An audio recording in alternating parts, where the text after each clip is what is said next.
I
Greetings and salutations, friends, and welcome back. I apologize for the long-winded intro, but we had some technical things to do.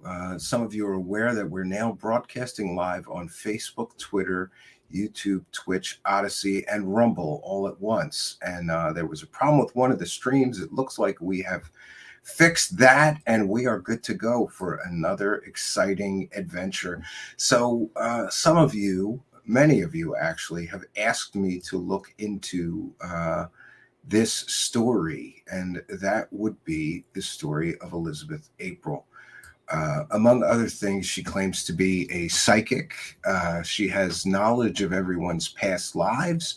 She can communicate with angels, people's dead relatives, apparently, aliens, including the Greys, the Pleiadians, the Arcturians, and more. And she can also communicate somehow with a mothership from the Galactic Federation of Light. She's also a remote viewer, an alien contactee, alien abductee, and much, much more. I don't know where to begin with this girl, except to say that it's safe to say that we have reached the age of the influencer garbage peddler. And we have seen this before. People like Sarah R. Adams, another girl with who claims to have superpowers, much like tonight's subject.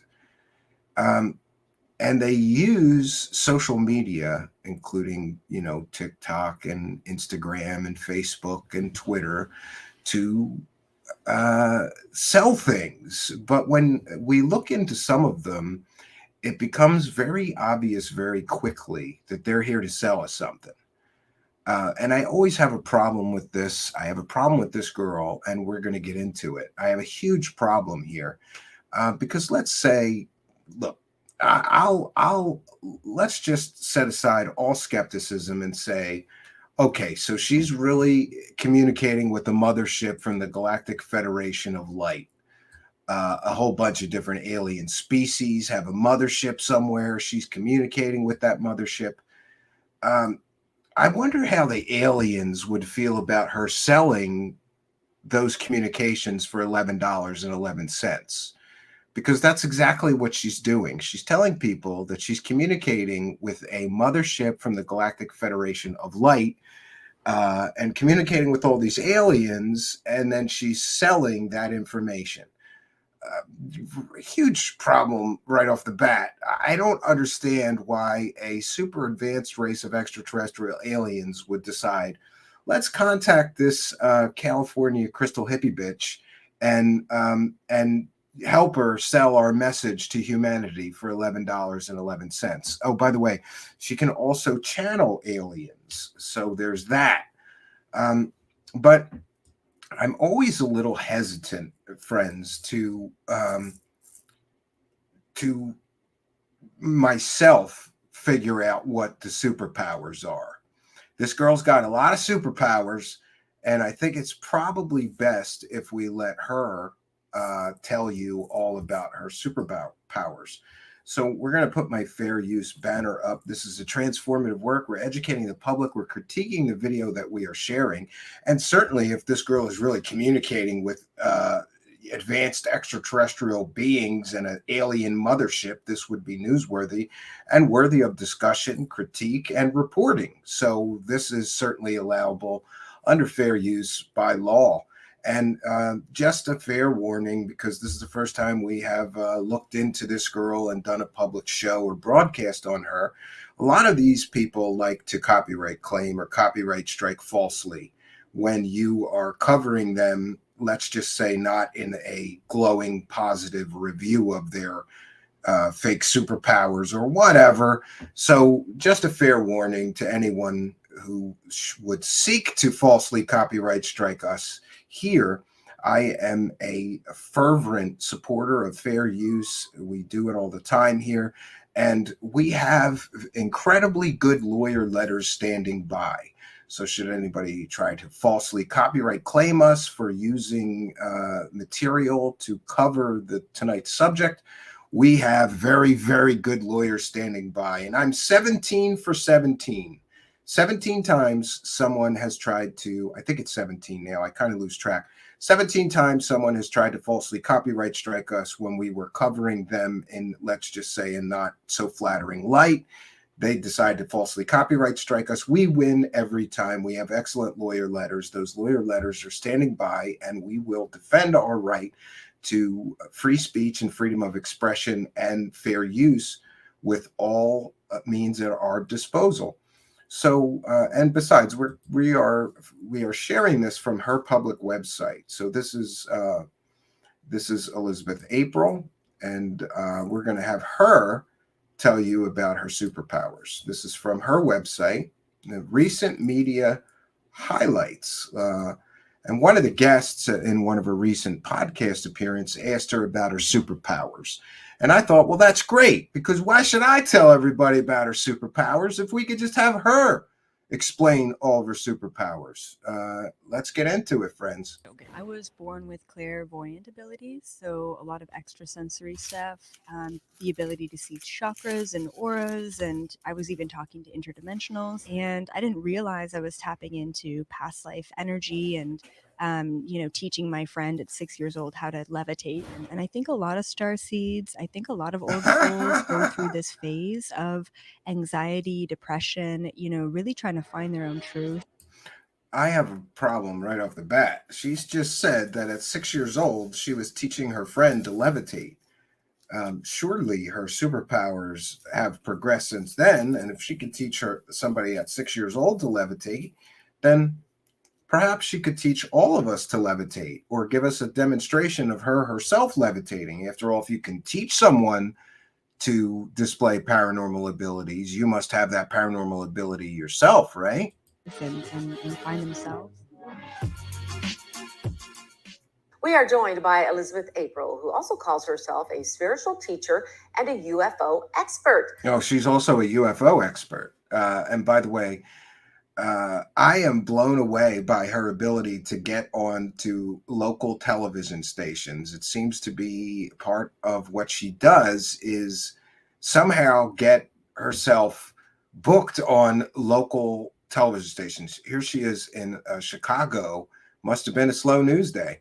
Elizabeth, so nice to have you. You have so many titles. You've got this huge following on social media. Gratitude in general will raise your vibration and allow you to open your third eye and connect to past lifetimes and step back into your psychic abilities, because I truly believe that we are all psychic. Yeah, okay. Well, that's enough. I just wanted her to tell you about her superpowers, but there's more. There's a lot more superpowers. One of her superpowers is the ability to communicate with dead people. And this is commonly called being a medium. So she is doing something that I find deplorable personally, but everybody has their own. Everybody is free, I suppose, to determine what is immoral and what is not immoral, right? Like, um, yeah.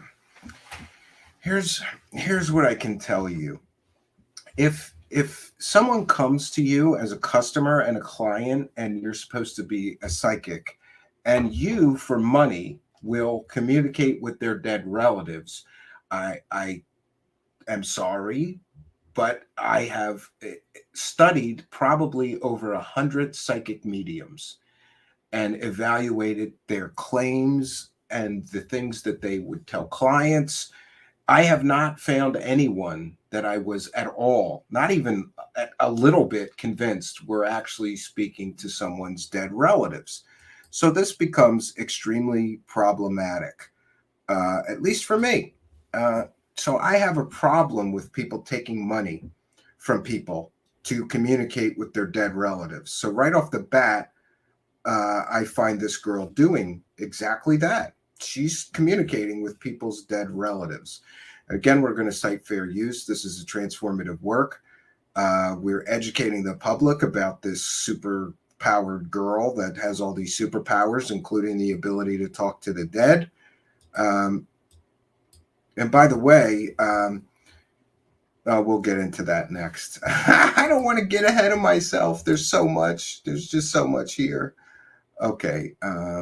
Live psychic readings with Elizabeth April. So she does a sort of live stream where she does psychic readings. By the way, I listened to 12 hours or so of her doing psychic readings, so you don't have to. And I can tell you something with a 100, in my mind, it is 100% certain to me that she uses the same techniques that all fake psychics use, which is cold reading. They throw out a lot of generalized statements. And also, a common technique among psychics is to attribute to people's personalities good traits. Like during a psychic reading, you would say things like, "You're a very trustworthy people. People come to you when they need help and they know that they can trust you. Isn't that right?" And everybody goes, "Yeah, I am trustworthy." Like, people aren't going to say, "No, I'm a scumball. Nobody can trust me." They attribute very positive traits to the people they're giving these psychic readings to.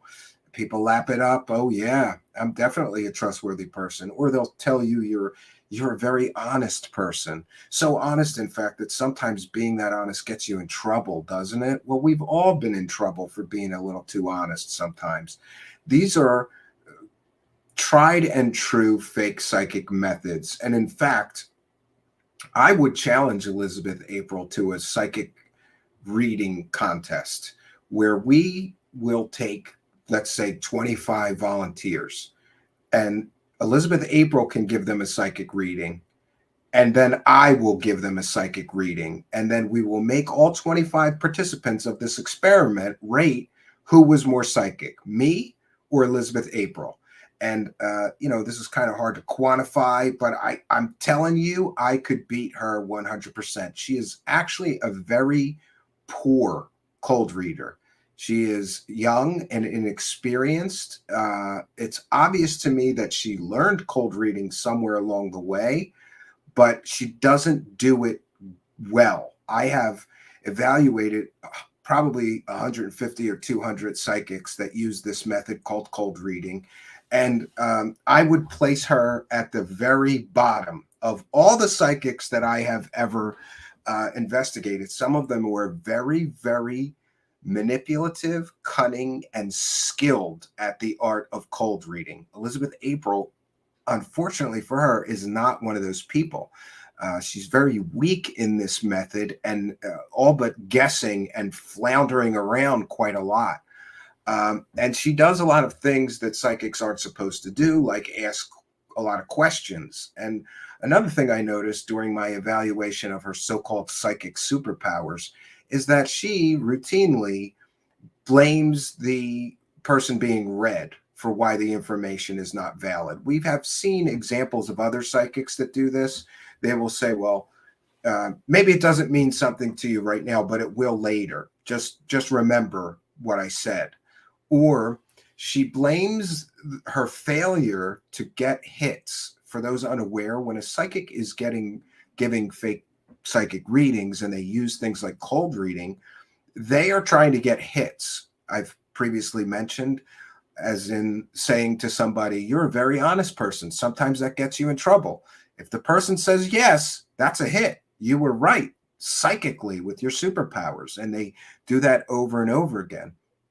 Elizabeth April gets a lot of misses. And when she misses enough, it appears to me from evaluating her so-called psychic readings that she gets frustrated and almost angry and blames the person who she's giving the psychic reading to, often using an excuse like, well, that applies to a previous life. Convenient excuse. Oh, your psychic reading was totally wrong. Well, that wasn't about this life. That was about your previous life. But we're going to share this psychic reading where she talks to someone's dead relative, which I find too much. I find way too much. But, let me know in the comments, do you think it is moral or ethical to take money from people to communicate with their dead relatives and tell them what their dead relatives are saying? Am I, too harsh on this aspect of the New Age community? Should people be legally or even morally or ethically able to, I believe, pretend to communicate with people's dead relatives for money? I often use this example. If you come to me and say, Stephen, I want you to cut my grass. My lawn's getting too high. My lawnmower broke. I need you to cut the grass for me. And I take your money. Let's say I take $100 from you. But then instead of actually cutting your grass, I just pretend to.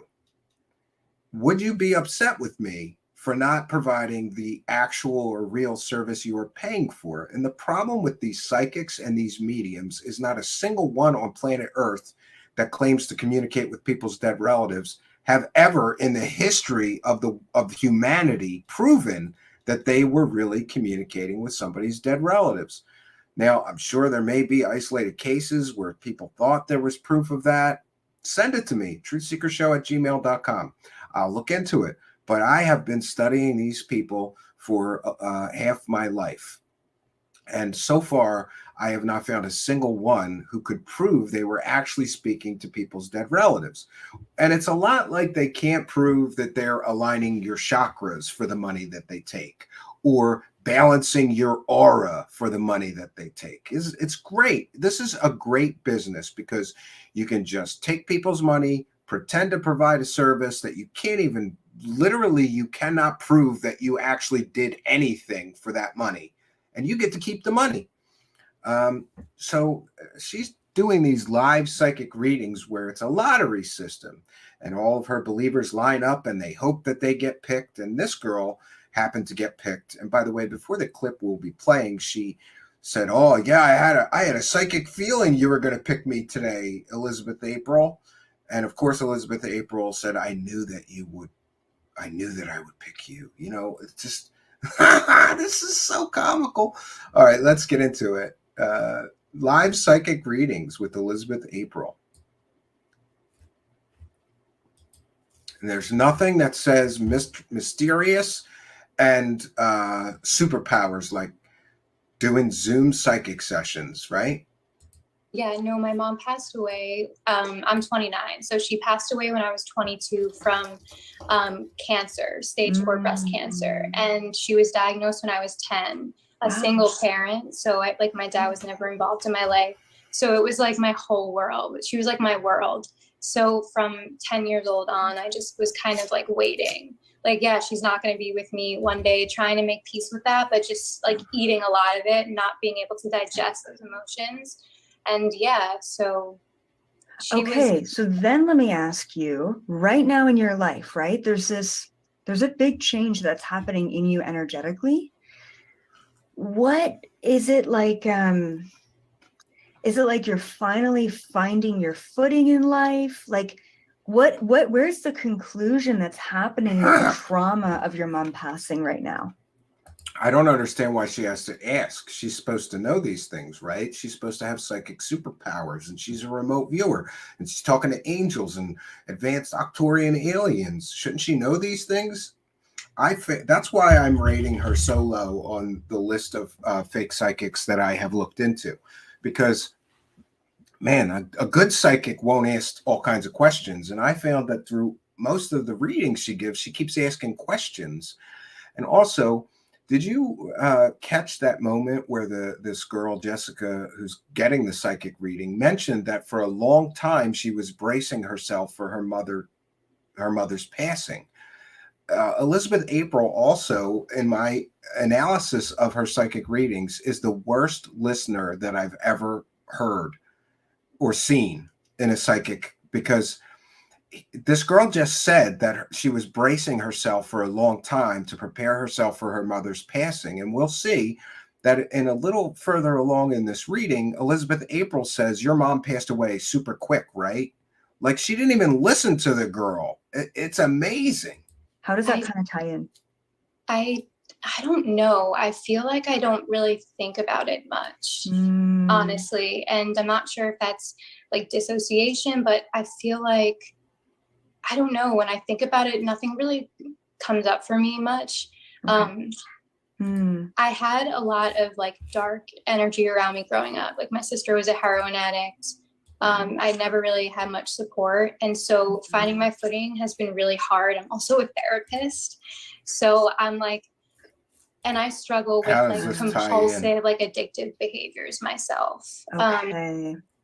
So I feel more liberated than I ever have in my life, where like my spiritual connection, I feel like, is getting stronger. Exactly, Becky. And I'm just learning more about myself. And I'm really just trying to find that gap between my thoughts and stay there and just really like increase that awareness and stillness within myself. I'm not going to read it, but I agree with you, Tori. A struggle. Absolutely. Okay. Absolutely. Okay. Beautiful. Yeah. There's a huge transition that's happening, and I'll go into that a little bit deeper. What is your mother's first name? Gina. And again, shouldn't she know her mother's first name, because she can communicate with dead relatives, right? She should just call to the spirit world. Mother of Jessica, please come here and tell me your name. They never do that. She has to ask her name. And also, sometimes it appears that Elizabeth April does listen. This girl just said, my mother just passed away. Oh, there's a huge life change you're experiencing right now. Well, the passing of a primary parent is always a huge life change. Anybody within the sound of my voice, you guys here in the audience, what did you experience when your mother or your father passed away? You experienced a huge life change. And for her to sit there and pretend like she's a psychic, and because she can tell her she's having a huge life change, it's kind of comical and laughable. Okay. And it was just you and your sister, or did you have any other siblings? Again, why doesn't she know? Okay. All right. Let's take a look here. Okay. Why doesn't she ask her dead mother when she communicates with her in the spirit world? Did Jessica have any sisters, if she's really talking to her dead mother? Is it possibly because she's not talking to anybody but figments of her imagination? Very dramatic, though. She's in a psychic trance now. Mm-hmm. And now she's going to start talking to her. Yeah. Okay. She's talking to somebody's dead relative. Yeah, right.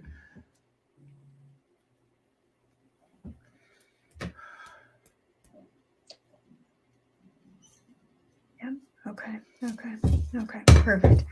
Great. So I wasn't sure if we needed to talk about like present energies or past lifetimes or just bring through your mom. And it's cool because they all got wrapped into one. So your mom's here. She's like, I'm here. I've always been here, you know. And I want to confirm that when she passed, she crossed over right away. She's got a very strong angelic connection. Again, what a terrible psychic this girl is. This girl, Jessica, told you that she had prepared for a long time for her mother's passing, meaning that her mother was suffering from cancer for a long time. That's not passing over quickly. That's suffering and dying slowly, Elizabeth April. You should listen to your clients a little more carefully when you're giving these fake psychic readings. This is why I rated this girl, Elizabeth April, so terrible on the scale of fake psychics. I'm telling you, she is the worst of the fake psychics. And I hate to give her some props, but I will say this publicly. Sarah R. Adams is a much better fake psychic than this girl.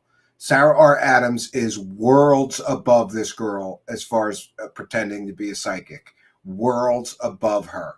This girl is terrible at this. I was shocked that she's so bad. She doesn't even listen to the client. And then she says statements that are counter to what the client already, it's called hot reading. Hot reading is when people give you information and you take that information and you just expand upon it. A good fake psychic would have said something like, I can see that your mother, she languished for a long time and suffered through her illnesses for a long time, and you were very concerned about her well-being while she was languishing for so long and being sick and unable to do the things in life she wanted to, or something. You take a hot reading is when you take the information they give you. This is another psychic reading technique. You take the information the client gives you and you just probe in and expand on what they've already told you. And psychologically, the person being read just agrees with you because you're right, or very likely right? So very connected to the angels. And I also think that she knew she was preparing for it for a while. So there was a sense in her of getting prepared and knowing that there was something else, not really knowing what it was, but she was ready for that. So that's really beautiful.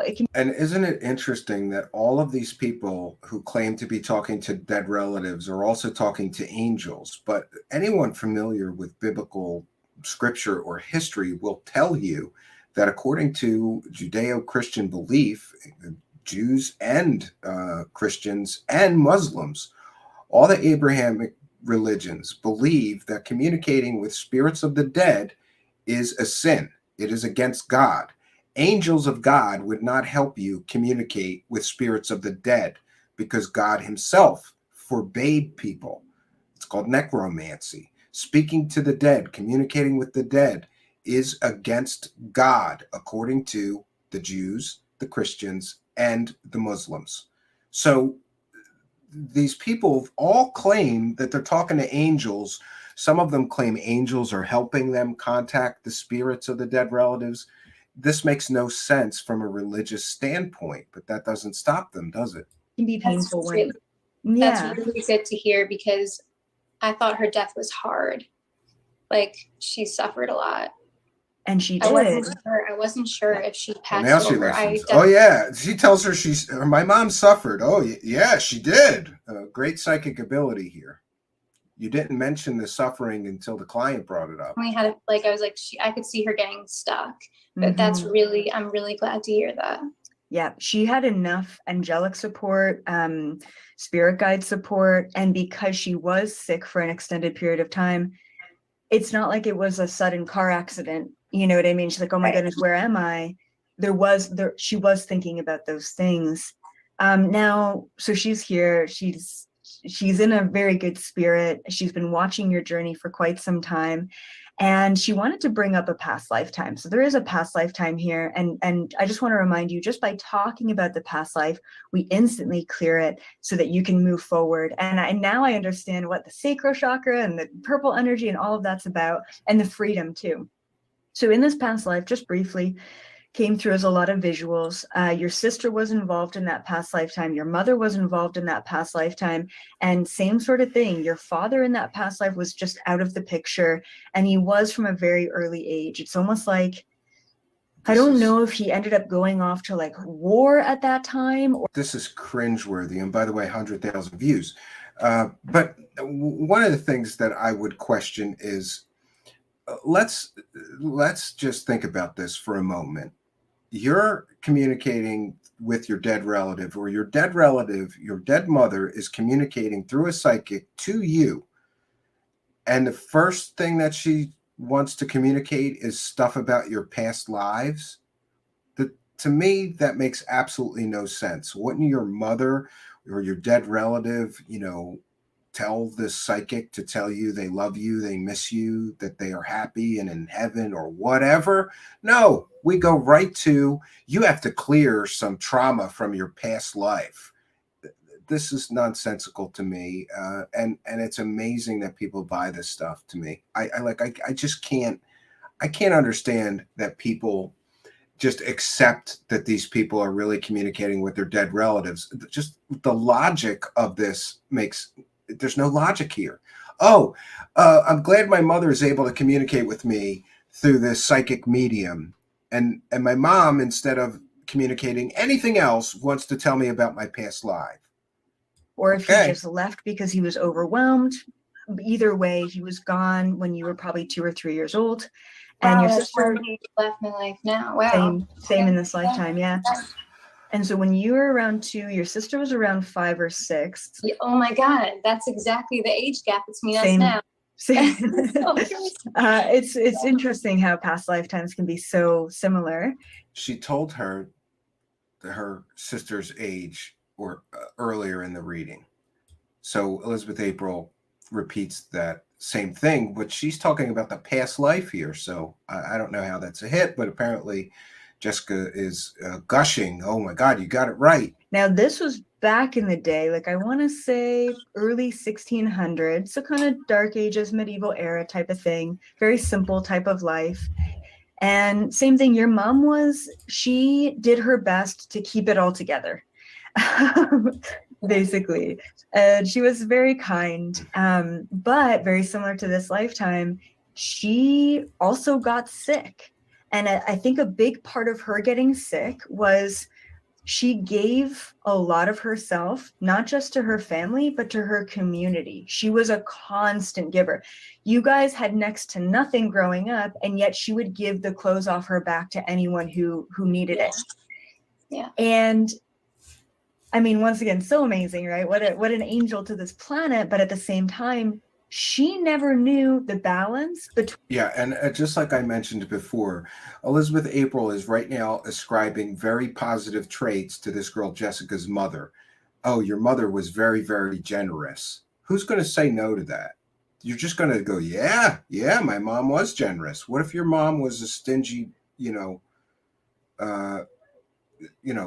Scrooge? Would you go, no, my mom wasn't generous. She was stingy as all hell. No, most people are just going to accept those positive traits that the psychic is attributing either to them or to their dead relatives. And that's one way that these people convince people that they are getting real information, right? Oh, yeah, my mom, yeah, she was generous. Between what she needed. And you never learned that from her, balance. Yeah. Likewise, your sister never learned that either.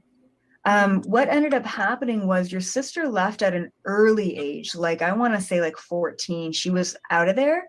And partly because your mom did get sick, and your sister, kind of similar to your dad, a little bit of this selfish energy of like, yeah, this is too much for me. I'm out. Like, I can't, there's too much going on. She's like, I don't want to be a mother to you, to my sister, my younger sister. And again, she's telling her about a past life in which her mother, her father, and her sister were also in that past life with her. I don't even know what to say to that. But then she's telling her all this stuff about the past life. Like, how are you going to say no to that?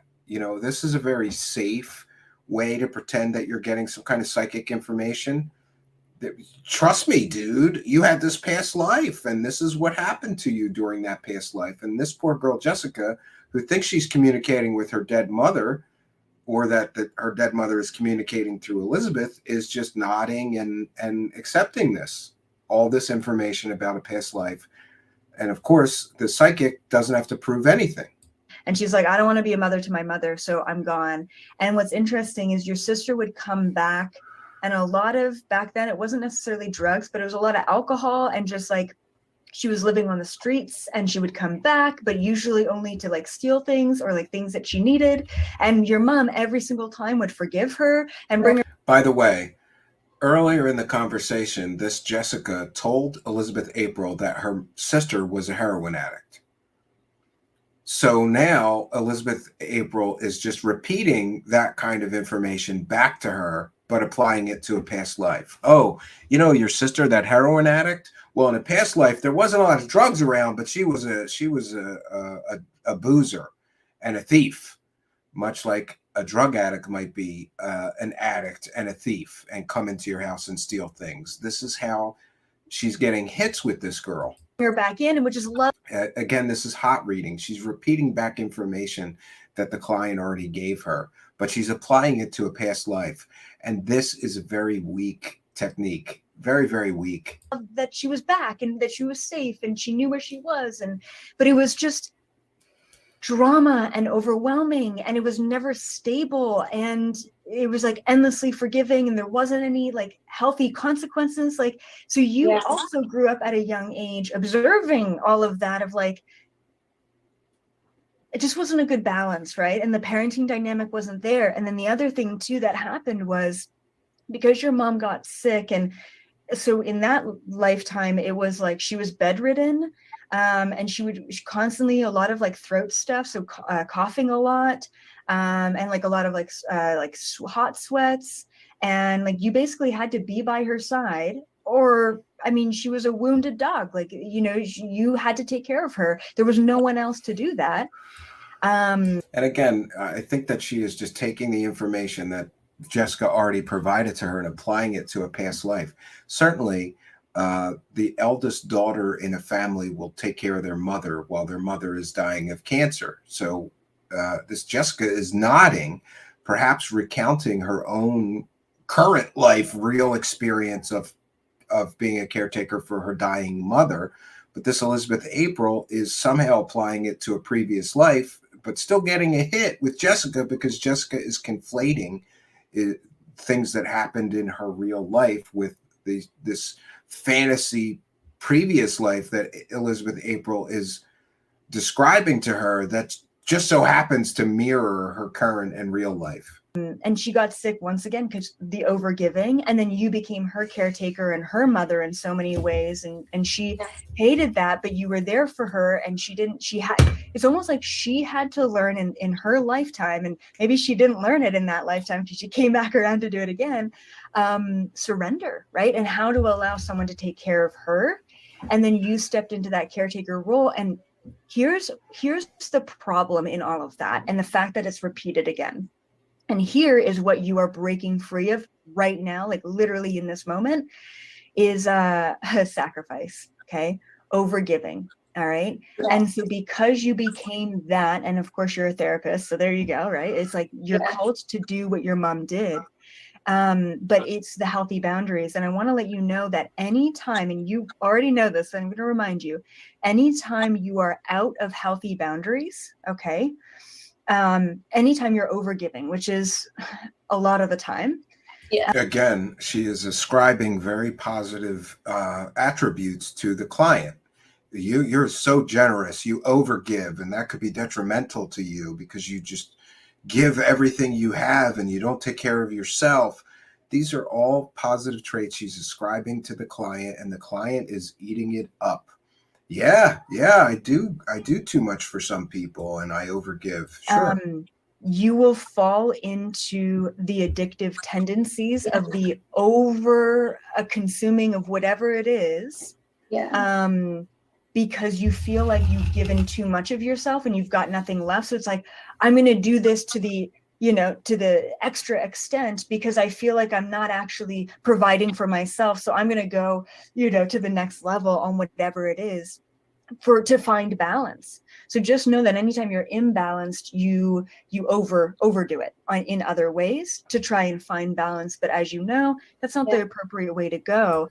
Yeah, and it's interesting to me that this woman, Jessica, is herself a counselor, and she's going to a psychic and getting counseled. This certainly sounds like a counseling session or something that a psychiatrist or a psychologist would tell you about a problem you're having. The problem is that the psychics invent the problem, look to the client who nods, you overgive, don't you? The client nods, then they expand on that point because they got a hit. And I want to let you know something else too. So, and this happens rarely, but it's happening in this case. Your mom still had a really hard time with healthy boundaries in this lifetime and giving back to herself. And this is part of the reason why she struggled so much and took that exit point. And so right now your mom is, yes, your spirit guide, and yes, she's over on the other side, but she is learning so much from you because you are breaking those karmic and ancestral ties. And so she's observing you and saying, wow, I'm learning so much. And again, here the fake psychic is essentially filling this Jessica with all these wonderful feelings. Your mother is so proud of you. She's learning so much from you. And you see that this poor girl, Jessica, is thinking that this is coming from her mother, is getting very emotional. And then she's observing your sister and saying, wow, this is what unhealthy, imbalanced behavior looks like. And again, the client already told Elizabeth at the beginning of their conversation that her sister was a heroin addict and a junkie. So Elizabeth April is saying the mother's very proud of Jessica, but not so proud of the sister, the junkie. And this again is a hit, a hot reading. Just repeat it back to, she is repeating back information that Jessica has already given her. So talk about the extremes of two different paths in the road, right? Yeah. And so your sister is replaying a lot of what she had in that past lifetime. Your mother replayed a lot of what she was going through in that past lifetime. Your mother's now able to learn and complete that so she doesn't have to relive it again from you, because you are completing that. You are not repeating cycles. You did repeat cycles, but you're ending that now, right? Oh, it's funny. Your guides are just bringing up Saturn return. Of course, you just stepped into that. So like, hello, big transformations, right? And I want to say by 30, you're going to be in such a beautiful place of healthy dynamics, of checking in with yourself, of pausing to listen, of being aware of the signs and saying, whoa, whoa, whoa, you're out of balance right now. What do you need? Hey, what's going on, Jessica? And doing that for you. Okay. And taking on less clients and saying, you know what, I'm going to take a week off and be okay with not making money for a week to do that. Yeah. All right. Yeah. And those kind of things. And like I said, your mom's rooting for you and she's aware of you. And then one more thing that comes up here as far as like next steps. The only other thing that's going to be, well, there might be a couple of challenges, but yeah. Oh, you might be facing a couple of challenges in your near future. Again, these are generalized statements. This is part of the cold reading technique. Every person, if I said to you in the live chat, every one of you, if I said this to you as a psychic, in the coming months, you're going to be facing some new challenges. Would that be an accurate statement for you? Of course it would, because, life is challenging. Your car may break down. That's another thing.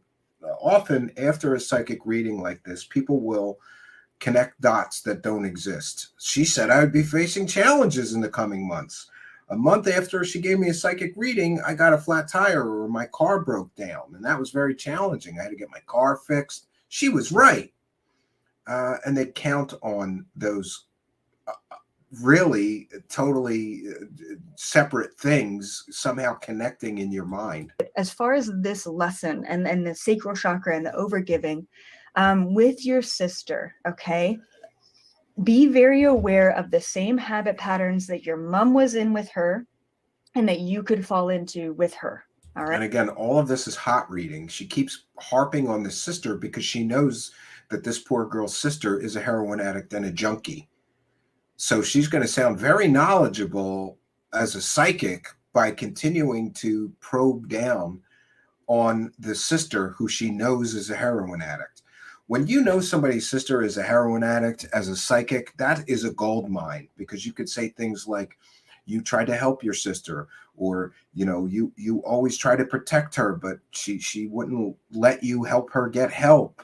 And you'll be accurate in everything you're saying according to the client, because there are some common generalities here that all heroin addicts and drug addicts have in common that you can play off of. And that's what I believe she's doing here. So not only is Elizabeth April preying on this poor girl who recently lost her mother, claiming she's talking to her dead relative, she's giving her advice about her junkie sister, since Jessica was kind enough to let her know she's a junkie. Right? Be very aware of healthy boundaries. And yeah, there might be guilt that comes up when you step in your power. Everyone who grew up with an addict, whether an alcoholic or a drug addict or anything in their family, has guilt related to that. So again, more generalized statements, broad, sweeping statements that would apply to anyone. But you're learning the lessons that your mom never learned. Okay. And that's really, really important. So that's just a point of awareness to bring up. And hopefully this is everything and more that you needed, that maybe you knew you needed or didn't need. Yeah. But I think this is really, really good and probably very empowering for everyone listening. Thank you so much. Yeah. Like, seriously, thank you. I think I've just been avoiding looking at that. Mm-hmm. Absolutely. I just want to say one thing. I had my awakening when I was watching one of your videos, because I was always obsessed with aliens, but I was an atheist and I didn't believe in anything because of an ex. And then I watched one of your videos and you said something about like reincarnation, and you brought physics into it, which like I responded to that. And so I had an awakening in that moment while watching your video that we're eternal beings, and that like everything I didn't believe in was actually real and true. And so ever since, and that was 2 years ago. So you've been like that, my one like teacher, like that one I always return to. So thank you so much. So Jessica is a big fan of hers, and that certainly helps. The believing brain, if somebody is going into this psychic reading completely predisposed to believe that this person truly has psychic abilities or is some sort of guru or teacher, they're not going to question the reading. They are going to agree with most or all of it. And that's very, very common. We have ice cream shots with a kind of generous $5. Says, hope all has been well, brother. Happy Thanksgiving to you and your family. Well, thank you for your kindness, generosity, and support of the show. It is much, much appreciated. And we thank all of our kind and generous benefactors. Let me check in and make sure that I have not missed anyone else's super chats. First one I happened to see, we'll try to read those out as they come in tonight. For those unaware, we're a viewer-supported show. We read every single super chat and thank everybody for their kindness, generosity, and support. One second here. Yep. Okay, so we didn't miss any. Tonight, I'm going to do things a little differently and actually read them as they come in. I'm monitoring the live chat on a separate monitor here. So happy to be with you. So I've got more to share with you about this fake psychic. One of the things that I noticed about this girl, Elizabeth April, is that she is an incredible pitch person. What do I mean? She's always selling something. If you watch 10 hours of her, half of the 10 hours is her trying to sell you something. And she makes a big deal about putting out free YouTube videos. However, her free YouTube videos are filled with buy my stuff, buy my stuff, buy my course, buy my book, buy my message, buy my channeling of this alien. I wanted to show you an example of her pitch work. Why am I so low in the frame here? There we go. So again, this is a transformative work. We're educating the public about this girl who claims to have superpowers. Yeah. So this is a video, how to prepare for 2023. And according to this fake psychic, Elizabeth April, how you prepare for 2023 is to buy all her crap. That's what you got to do. And Taurus, thank you for your kindness, generosity, and support of the show. It is much, much appreciated. And we want to thank all of you, kind and generous benefactors, for helping us to praise the cash, friends. 1 second. Let me find it here. Yeah. Thank you, Taurus, and thank all of you kind and generous people for helping us grow the show. Praise the cash, praise the cash, praise the cash. Thank you for your kindness. Thank you for your generosity. Praise the cash, praise the cash, praise the cash.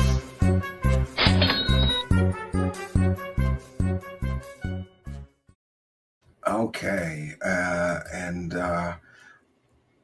I want to thank Anthony from Unidentified S4 for those following along here. Anthony and Ron came to my cabin. Ron came to my cabin to fix my 3D printer, and then he snuck out early in the morning before he fixed it.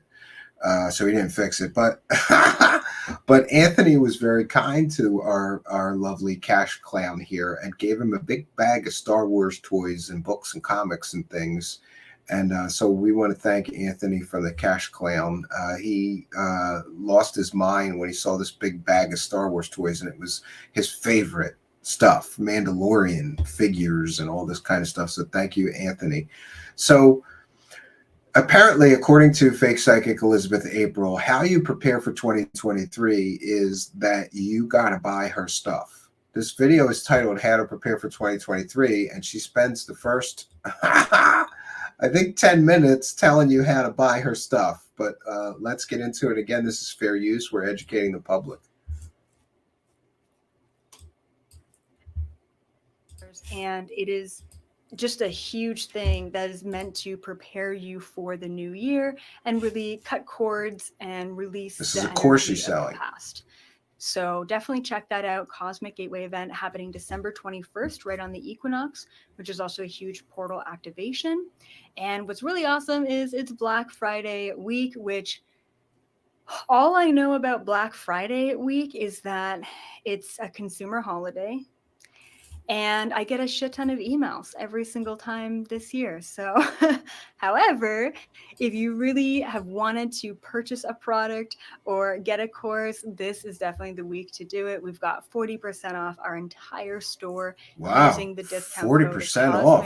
Cosmic40, including the Galactic Federation event that's happening December 11th, and also including the Cosmic Gateway event that's happening December 21st. So why not buy these things now, get a huge discount on them, and then also take a look at some of our courses that maybe you wanted to buy but are too expensive. Yeah, isn't it great that salvation? This girl is like a bad televangelist, man. She is selling all kinds of crap, and you need to activate your chakras and balance your aura and buy her crap. But it's 40% off. So, if you wanted to get your chakras aligned or your aura balanced, now's the time to do it for a discount rate, right? And I always say this, why would somebody that has got the gift of second sight or psychic ability be constantly hawking things? This girl is constantly, watch some of her videos. She's hawking things through half the video. It's amazing.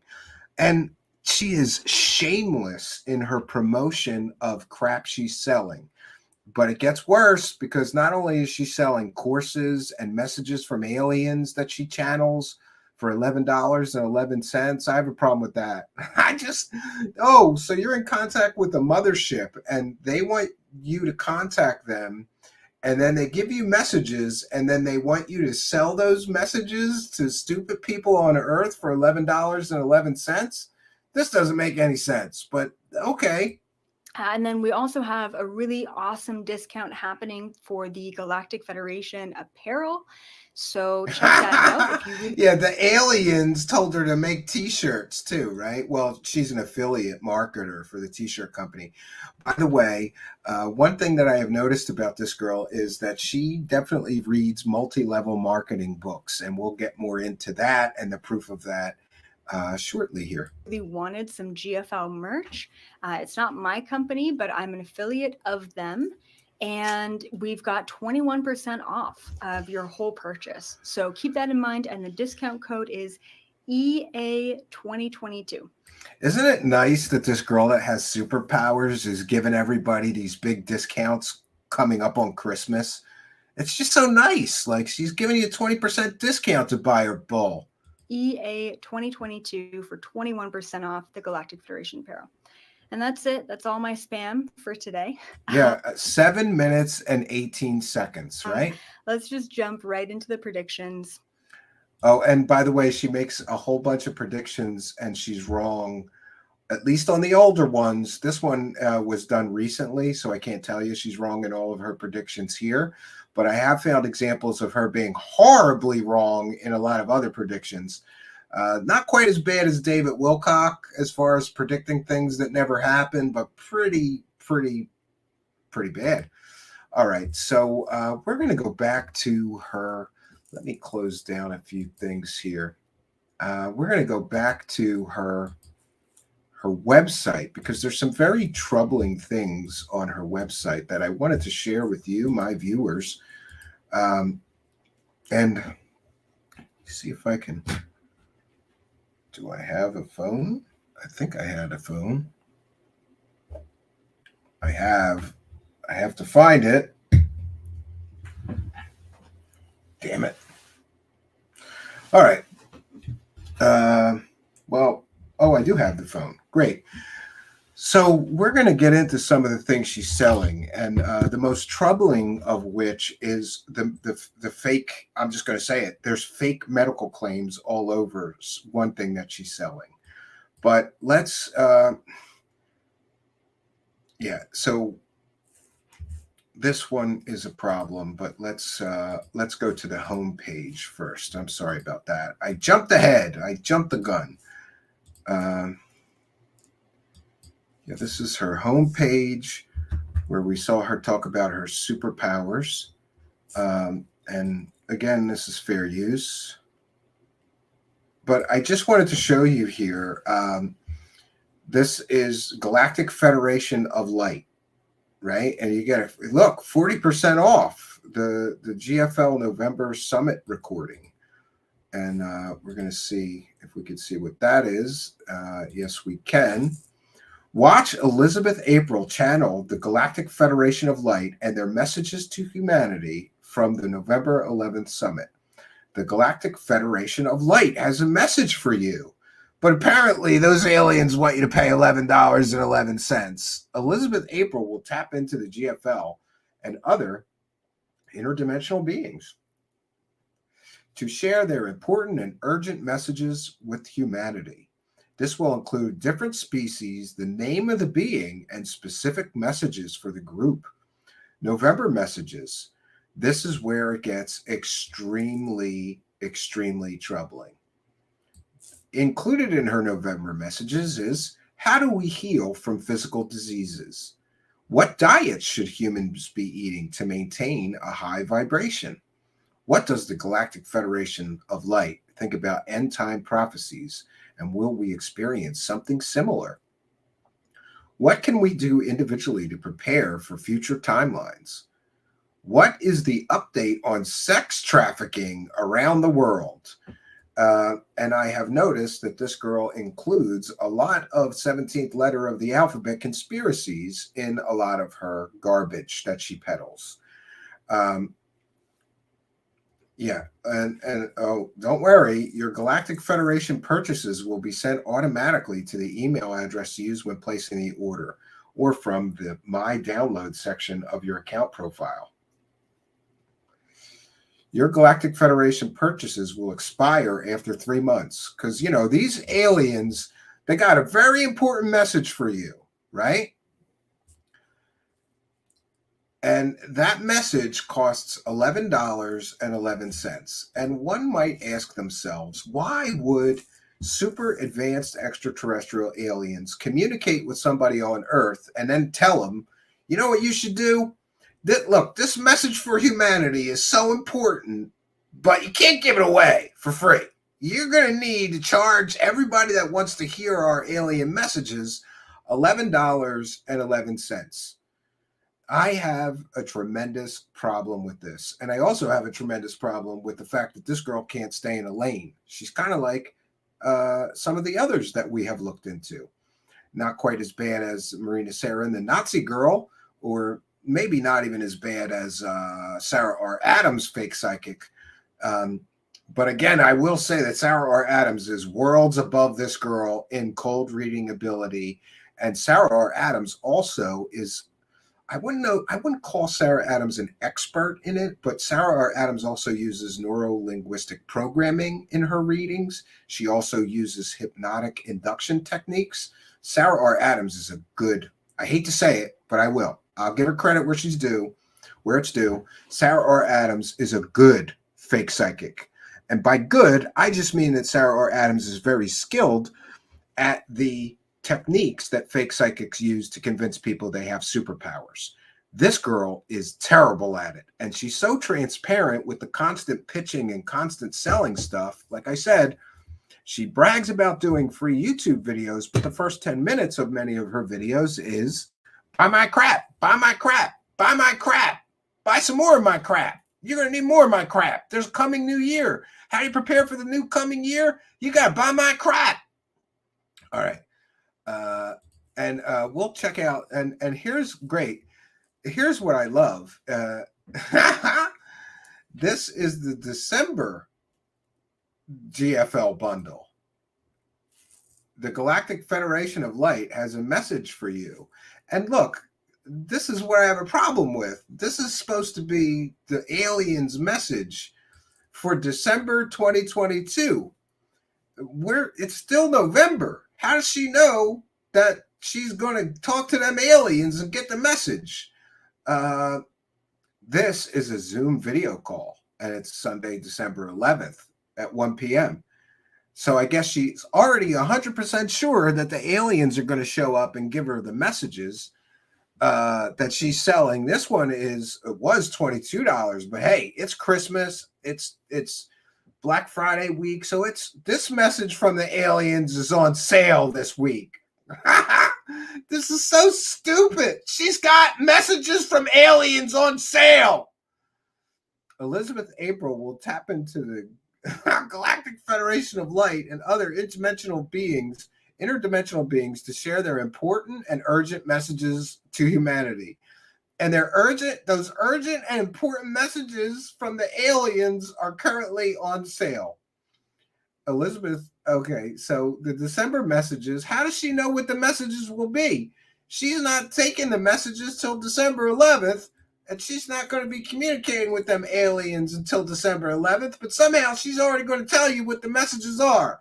So I kind of call bull on her talking to aliens on December 11th, but somehow knowing exactly what they're going to say. Is that because she's also psychic and has superpowers?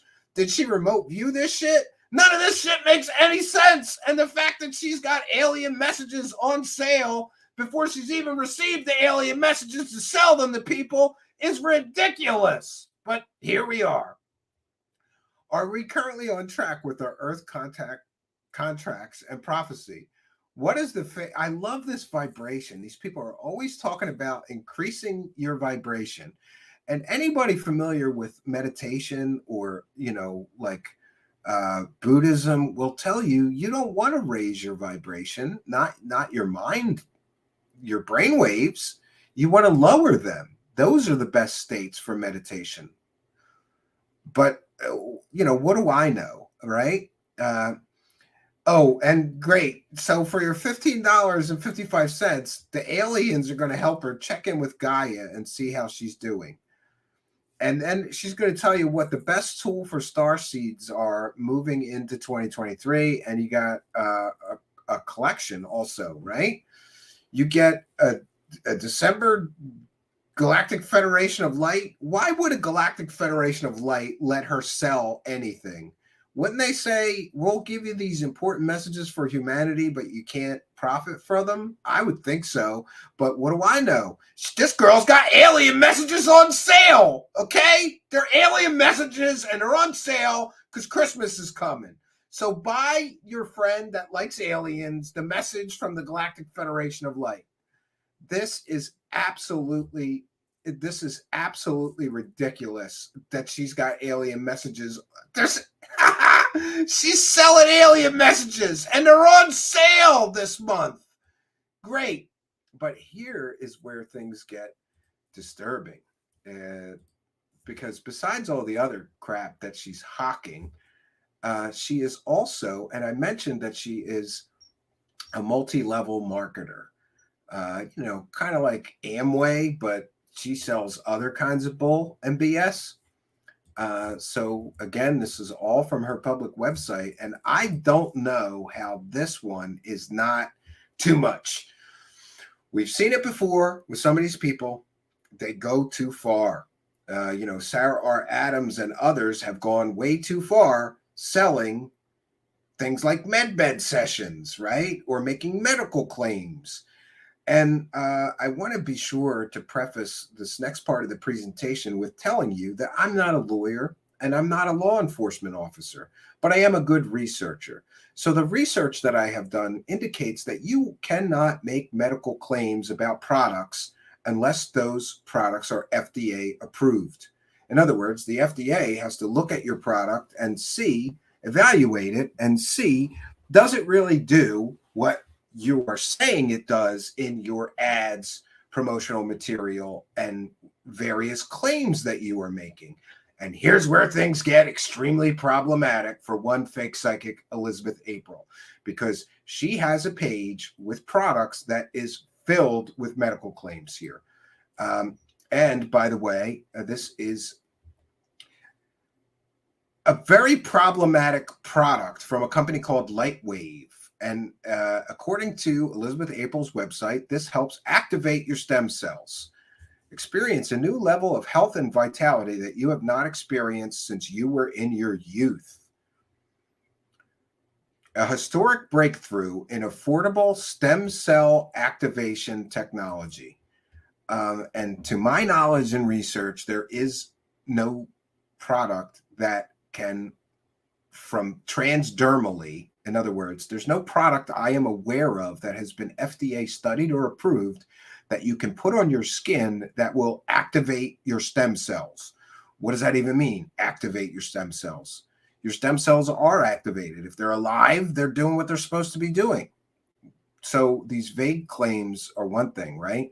The first product ever that is designed to activate your body's own stem cells. Experience a new level of vitality with improvements to your energy, sleep. Here's what we have. This is a problem. This is a huge problem. Experience a new level of vitality with improvements to your energy, sleep, reduction in pain, reduction in the appearance of lines and wrinkles, and the support of faster wound healing, just to name a few of the benefits. And my question to Elizabeth April, and by the way, I called someone who she lists here on this website that you're supposed to call with any questions. And when that person got done stuttering, they refused to answer the questions that I had, making some excuse about, I don't know, they were taking their daughter to a dance recital or something. But we're going to try to call them right now live on air after I'm finished showing you this. A recent major scientific breakthrough in stem cell technology activates your own stem cells and resets them to a younger, healthier state. So Elizabeth April is claiming that these transdermal patches, by that I mean patches you apply to your skin, activate your stem cells and resets them to a younger, healthier state. And by the way, this company does have some studies that they cite, but they're studies on things like animals. Somebody did a study on animals, and it's very vague. What they're doing is they're connecting dots that aren't here. They do not have studies that show that this product, in my opinion, activates your stem cells and resets them to a younger, healthier state. They have other studies that prove various things, but not the claims that they are making. And here's where it gets crazy. The sun story. When you are in the sun, the light from the sun signals the body to up vitamin D production in your body. We all know that. The X39 patch does not need the sun. We are 98.6 degrees on a cold day. We emit light and heat. The light we emit is reflected off the X39 patch back into the body. I'm sorry, but that's a BS claim. You're not reflecting light from the body. This is snake oil. And let me do this one more time and make sure that I have the audio shared, because there's some crazy, ridiculous claims here in this video. Light, an ancient form of energy that goes back to the dawn of time. For us, it all begins with the sun, the source of light and life for our entire solar system. Even Einstein concluded that everything we're made of contains light. All life originates with the sun through photosynthesis.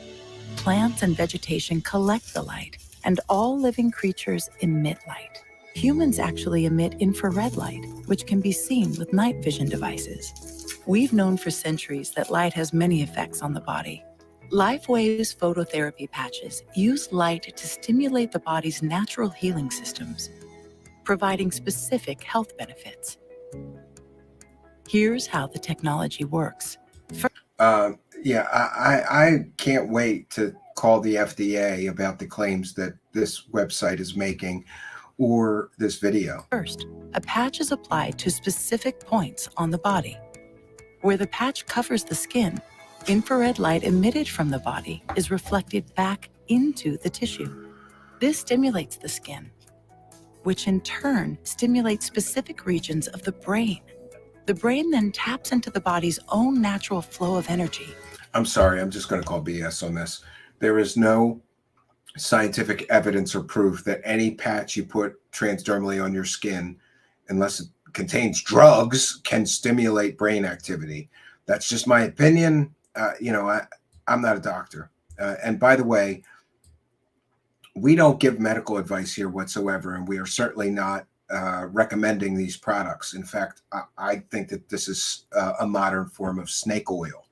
And I would caution anyone before purchasing anything like this or any medical, treatment to consult your own doctor.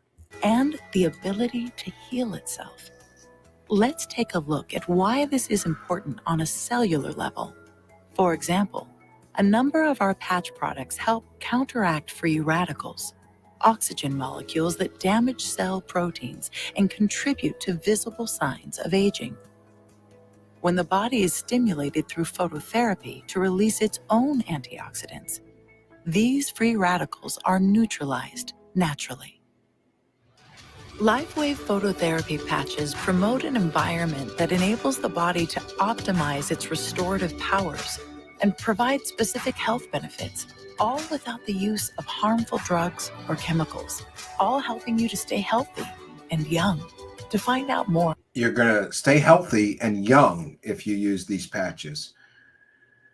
And benefits can be immediate. Unlike most product, goes to the work the minute you apply it. And here's what they're promising you that you can get. Rapid pain relief, better sleep, improved energy and vitality, improved skin appearance, improved hair quality, reduced inflammation, rapid wound healing, improved mental clarity, enhanced sports performance, faster recovery from exercise, and relief from other health issues. Here's some other claims. 4,000 genes begin to reset. Within 24 hours, the stem cell activation patch begins to reset 3,000 to 4,000 genes to a younger, healthier state. People using the stem cell patches will experience an immediate effect through the elevation of antioxidants and decrease in inflammation and increase in energy and joy. Great. Physical, mental, and emotional changes occurs.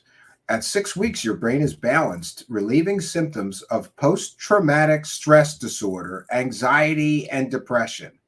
At 2 months, your heart cardiovascular system is becoming younger. At 3 months, your collagen is repairing.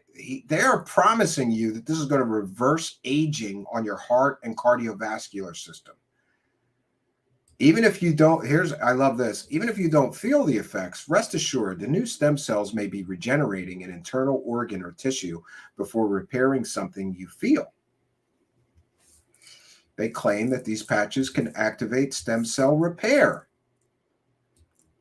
can turn any cell your body needs for repair. Well, that part is true. Here's where we get really problematic. Within 6 to 12 months of using this, it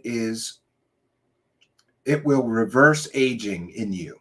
In a recent study, 14 out of 15 people lowered their biological age by an average of 8 years after just 6 months of using X39. And I can't wait to find out who this person is. David Schmidt, LA Convention. It's not anti-aging, it's age reversing. They are promising you, if you buy this product, that you will reverse the aging process in the human body. And here is, yeah. And by the way, this is a multi-level marketing scheme. All of the people who sell this, there's all kinds of people on the internet selling this, what I believe to be a modern version of snake oil. Listen to these promises. You're going to reverse aging. You'll treat symptoms of post-traumatic stress disorder, anxiety, and depression. None of these statements have been evaluated by the FDA, to my knowledge. I tried to ask this person on the phone that we called, and they were very unclear. They were more concerned with why I was doing a story about Elizabeth April and how I got their phone number. Apparently, the person whose phone number is listed for a company rep for this company that Elizabeth April is hawking these things, she's just the marketer. She gets a cut every time somebody buys this crap from her landing page here. And the phone number that she listed is for a person that we're going to call live on air. I don't know if it's going to answer, but we're going to try. And they didn't really want to answer any questions. So we're going to call them, let them know that we're live on air, and see if they want to, tell me where I can find the FDA information on all of these claims that they are making. But before we do that, I often think that perhaps I am just a little bit too skeptical and too cynical, and maybe I'm wrong. So I thought, what if I could hear from people that actually tried these products, tried this product? Maybe it does reverse aging. Maybe it does everything they're saying that it does. So I went searching for forums and things like that. And what I found was a lot of unhappy customers. Now, I did find some testimonials and reviews written that were 5-star reviews. This is a great product. But I never trust those when somebody's trying to sell me something. But I don't have any reason to disbelieve that the negative reviews are at all not valid. So let's get into some of them. This is from trustpilot.com, which is a great resource. Absolute scam, says Payarik Gary. Absolute scam, no scientific proof, as they admit themselves. I'm not allowed to think, but look up a video on YouTube called Taking Advantage of Ignorance. Where should the line be drawn? And yeah, there's a video. There's many, many videos about this product. Never buy this product. This is a big scam. I bought this product from a friend just to help him because he said he will be earning something from selling this. Again, it's all affiliate marketing. I am just into my 2nd month of use, so too early to confirm any effects. I would warn anyone ordering to save your paperwork. They will auto ship you to death without giving you the advertised discount. Next, I used Alavita patch, but my skin got worse. I put behind my neck and got rashes in my back, which is now worse. Supposed to make your skin better, but I highly do not recommend this product. Lightwave marketing manager's own words. Storytelling. The marketing manager of this company, Jim Caldwell, has his picture and post on LinkedIn. Look it up yourself. These are his words. Inducted into the DRTV Hall of Fame alongside Bill Guthrie and Greg Renker, my company became known for leveraging emotionally engaging storytelling to open minds and wallets. There's more to my story, but suffice to say, I have had experience in many facets of marketing on a global scale and have excelled at and enjoy bottling creative lightning that, through proper execution, strikes target audiences where it counts, their pocketbooks. And that's the marketing manager for this company, right? Great. Next, we have a review from a Suhal Akbar who says, I would not use this stuff. 1 week after using the patch and my wife is still not well. I am writing to you in regards to this order, which my wife made a couple of months ago, where she got several different patches. She used the first patch last Friday. In the evening, after a few hours, she started feeling dizzy and started to vomit. So not only do these products apparently not do what people are promising, they can make you sick, which makes one wonder what is in these products and have they been approved by the FDA at all?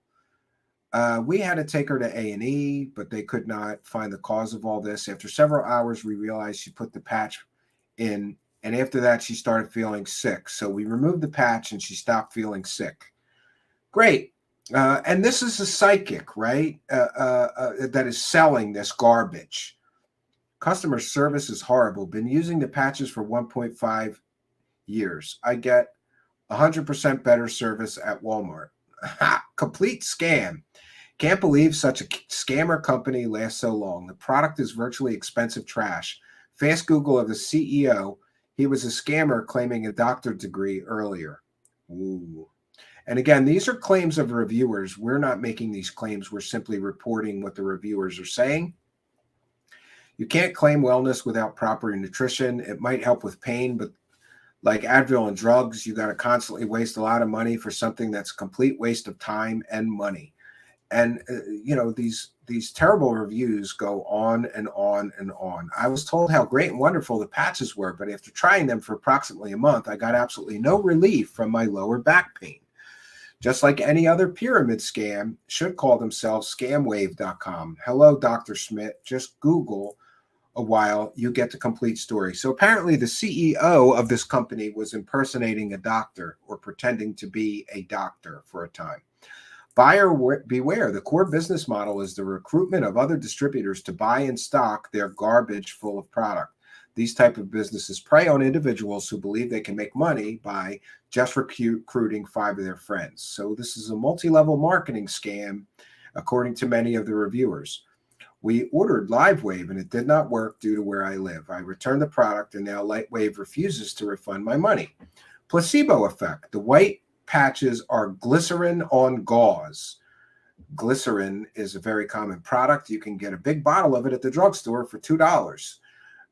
The brown patches are glucose, sugar, on a gauze. Works by placebo effect. The customer service is terrible. I try to contact them by email and phone several times. I want my money back. This is a scam, plain and simple. Don't waste your money. They prey on your gullibility. This is a scam over and over introduced by my stepdad in 2015 to me. He always comes along with new dodgy products and would be a new retailer for now. He always has to sell as much as possible to find new products. That, to me, it's not a trustworthy company. I knew it was a pyramid scheme. I hope the Lightwave Compliance Department gets back to me regarding my concerns. And a lot of people that are posting here are in this business. Scam, do not buy this product. This is a ripoff. Watch out for this guy, Frank Harmon. So great. We got a lot of problems with this product here. And what can we say, friends? I am going to call the number. For those unaware, there's a number that Elizabeth April gives you. She gives you a product. She gives you a telephone number on the website. And I called it earlier, and the person who answered the phone, didn't want to answer any questions. But we're going to call them right now.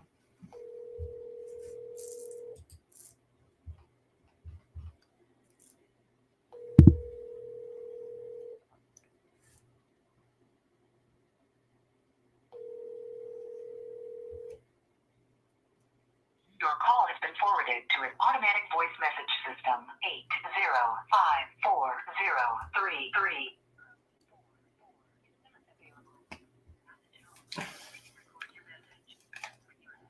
I'm just going to leave a message, friends.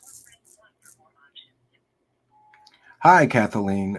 This is Stephen with Truth Seekers. I spoke to you earlier about the claims made on this Elizabeth April's website.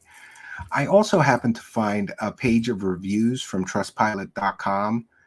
We got 2 pages of reviews calling this product a scam, and also people mentioning that the CEO of LifeWave was caught pretending to be a doctor. And I wanted to see if you could give us any comment about that, or maybe you could give me the contact information for other people at this company that can talk to me. I'm very interested specifically in all of these claims that are being made on Elizabeth April's website. She's claiming that this product can reverse aging and things like that. I'd appreciate it very much. I'm here right now, and you can call me right back, and I would be happy to discuss this with you. I need some comment from you or your company. And by the way, Elizabeth April, in her website, she says, contact us for more information. LifeWave brand partner. I am partnering with, I'm not going to say your name because I'm live on the air right now, and another person, and they can assist and support you with any questions. She gives an email, which I believe is her, elizabethaprillightwave@gmail.com. Then she gives your mobile phone number, which I'm leaving you a message on right now, and another person's number about if you have any questions, call you guys. So I got a lot of questions, and I hope that you will call me back. You probably have my number in your caller ID, but I'm going to give it to you right now. It's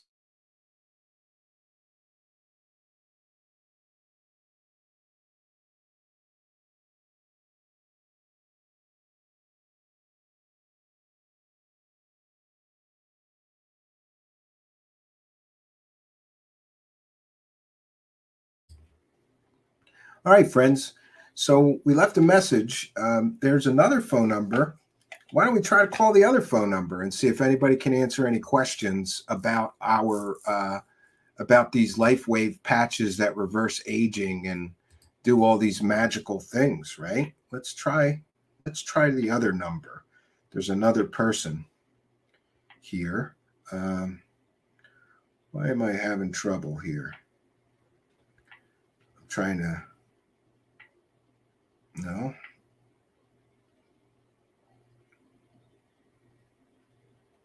One second here. So we're going to call, oh, wait a minute. Let me mute that. I don't want to be giving out somebody's phone number. One second.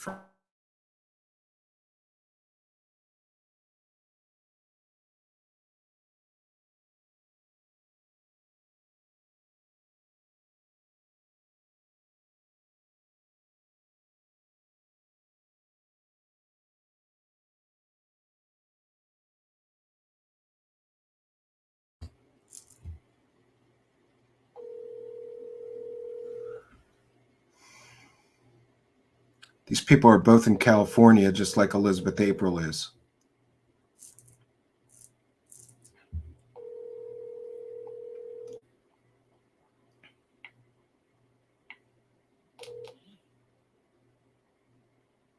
Please leave your message for. All right, friends. Got a voicemail. I believe that the person that I talked to earlier might have tipped off the other person listed on this website. And isn't it interesting that they don't want to answer any questions? I think that this is a real problem for them. Making these claims that a patch can reverse the signs of aging, reduce wrinkles, give you more energy. This is really, really problematic for these people. I mean, really problematic. So this will more or less conclude our presentation. What I can tell you is that Elizabeth April claims to have superpowers. She claims she can communicate with people's dead relatives. She talks to angels. She's selling messages from aliens for $11.11. And she's selling products that claim that they can reverse aging. Huge problem. There's just huge problems all around with this stuff. I don't believe that selling a product that claims it can reverse aging is legal at all. This is a problem. He just called Ron. You missed it. He left a really... No, I really called the lady. I give you my word. I really called the lady, right? I don't... No, I don't... What do I want to call Ron for? I'm not calling Ron ever again. He snuck out early in the morning. He didn't fix my 3D printer. This guy drove all the way to my cabin to fix a 3D printer, and then he snuck out while I was sleeping so he wouldn't have to fix it, right? So if I would like to say, let us do this. I'm going to check in once again and make sure I didn't miss any of you kind and generous benefactors. We'll check in with PayPal and the super chats and all that stuff. For those feeling generous, there's a money button down there, and this is what helps us keep the show going. We are a viewer-supported show, and it is viewers like you that support the show and help us continue in this journey. 1 second here. Let's see if we can do this. Oh, no, wrong one. So I am going to check in with the PayPal. We'll check in with the Cash App and everything else. And while I do that, when we come back, we'll read every single super chat and thank all of you kind and generous benefactors. There's instructions for how to send any funds via PayPal or Cash App in the description of the video. But let's have our announcer tell us how you can help support the show and keep us doing this good work.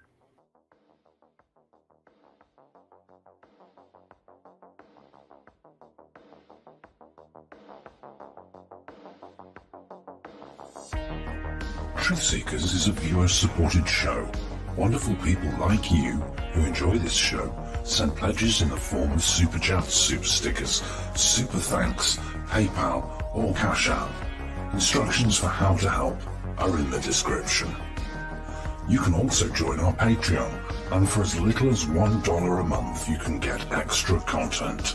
Patreon supporters get a backstage pass, early access to all our production videos before they are distributed publicly, Stephen Campion's music, private writings, a monthly show journal, and more.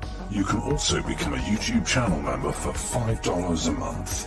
A YouTube membership includes all of the Patreon benefits, plus a special members badge, priority reply to video comments, and the live chat, plus a monthly members-only video. We thank you all, kind and generous benefactors, for supporting Truth Seekers. Thank you for your generosity and support.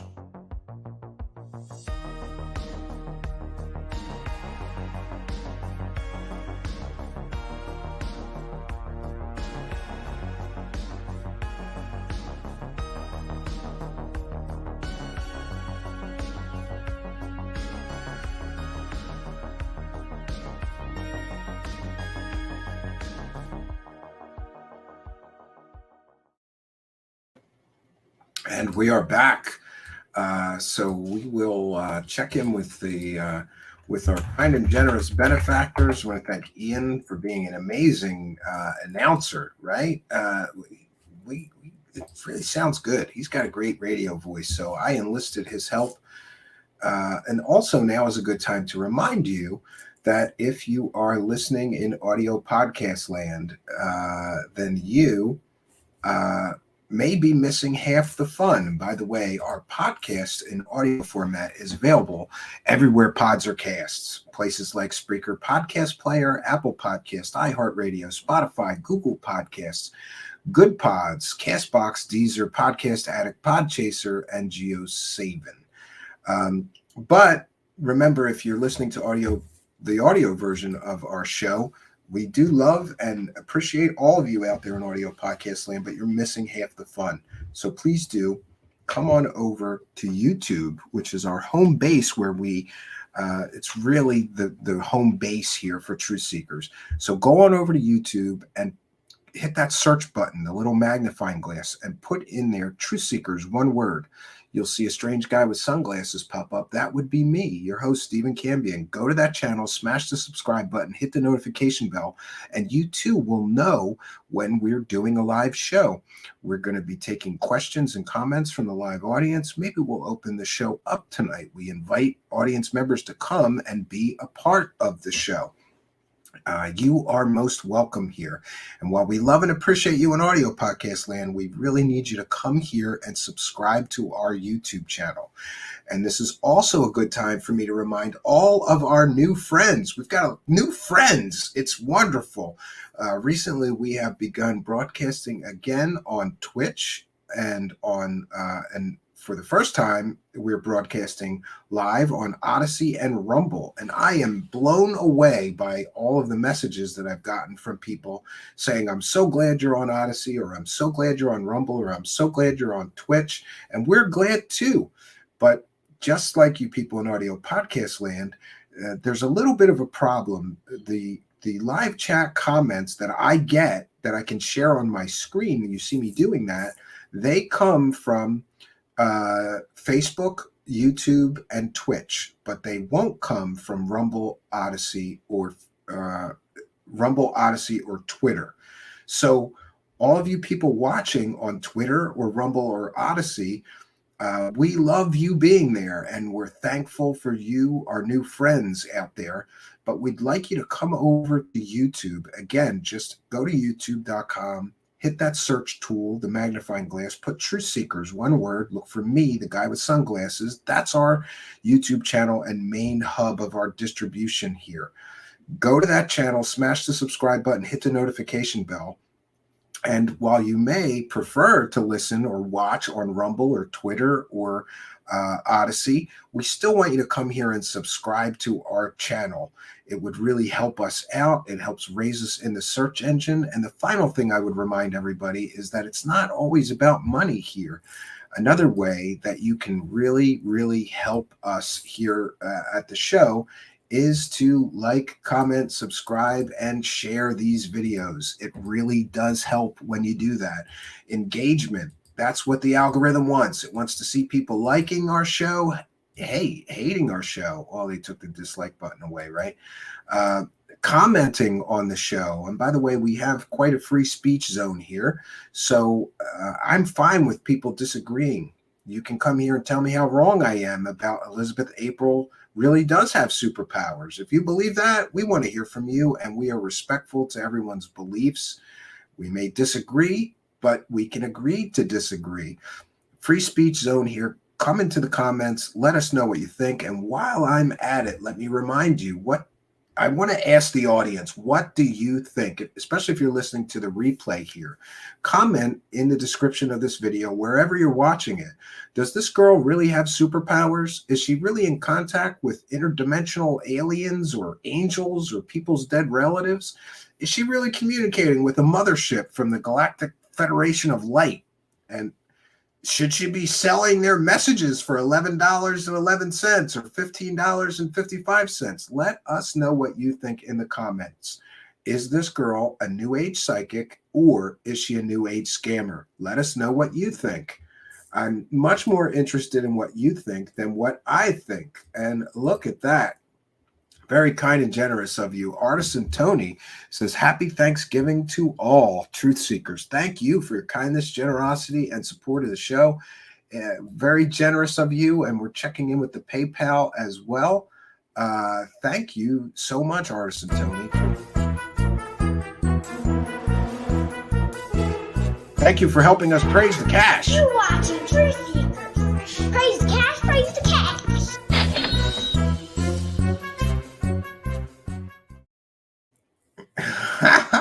Thank you very much. And we're going to check in with the PayPal.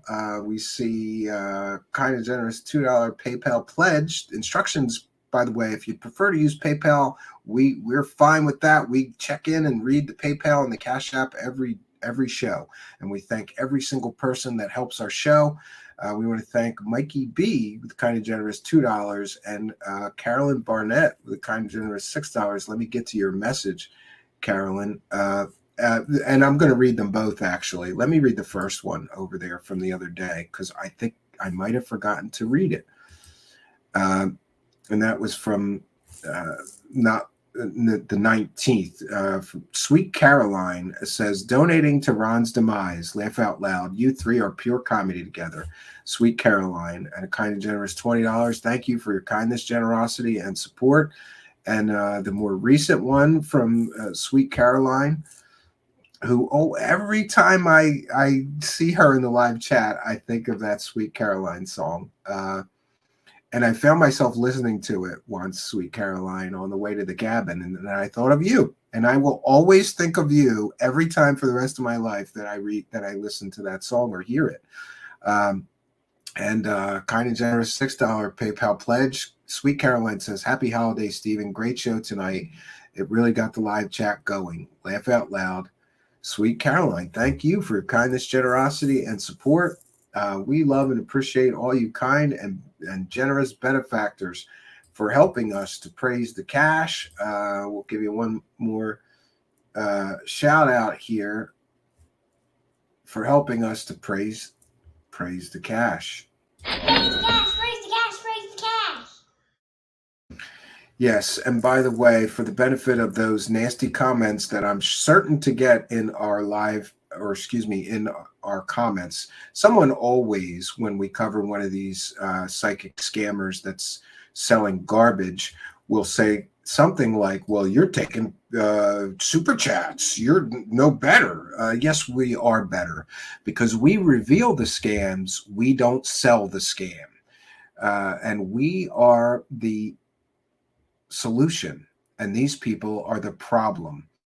These psychics prey on sick people. By the way, I did some checking into that website selling this, making these fake medical claims, and it appears to me, I've got to check again to be 100% certain, so pardon me if I'm getting it wrong here, but it appears to me that this person, Elizabeth April, was selling these fake patches that reverse aging and cure disease and all kinds of stuff during a global pandemic. So congratulations, Elizabeth April.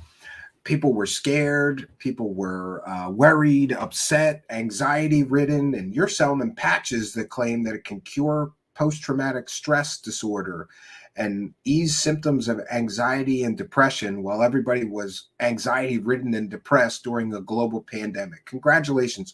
What a love and light ambassador you are. What great work you're doing for the world, selling scam medical products during a global pandemic.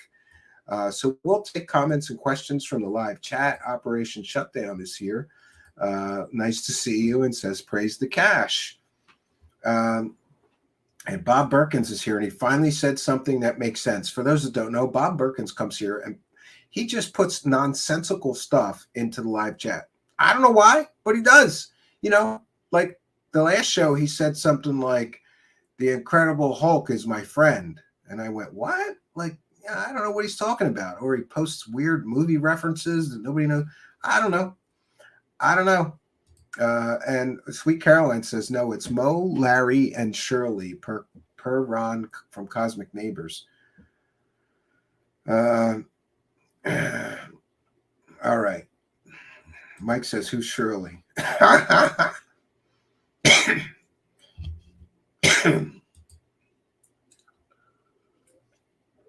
Long Island Bigfoot says, I usually praise the cash for a day or two before it disappears.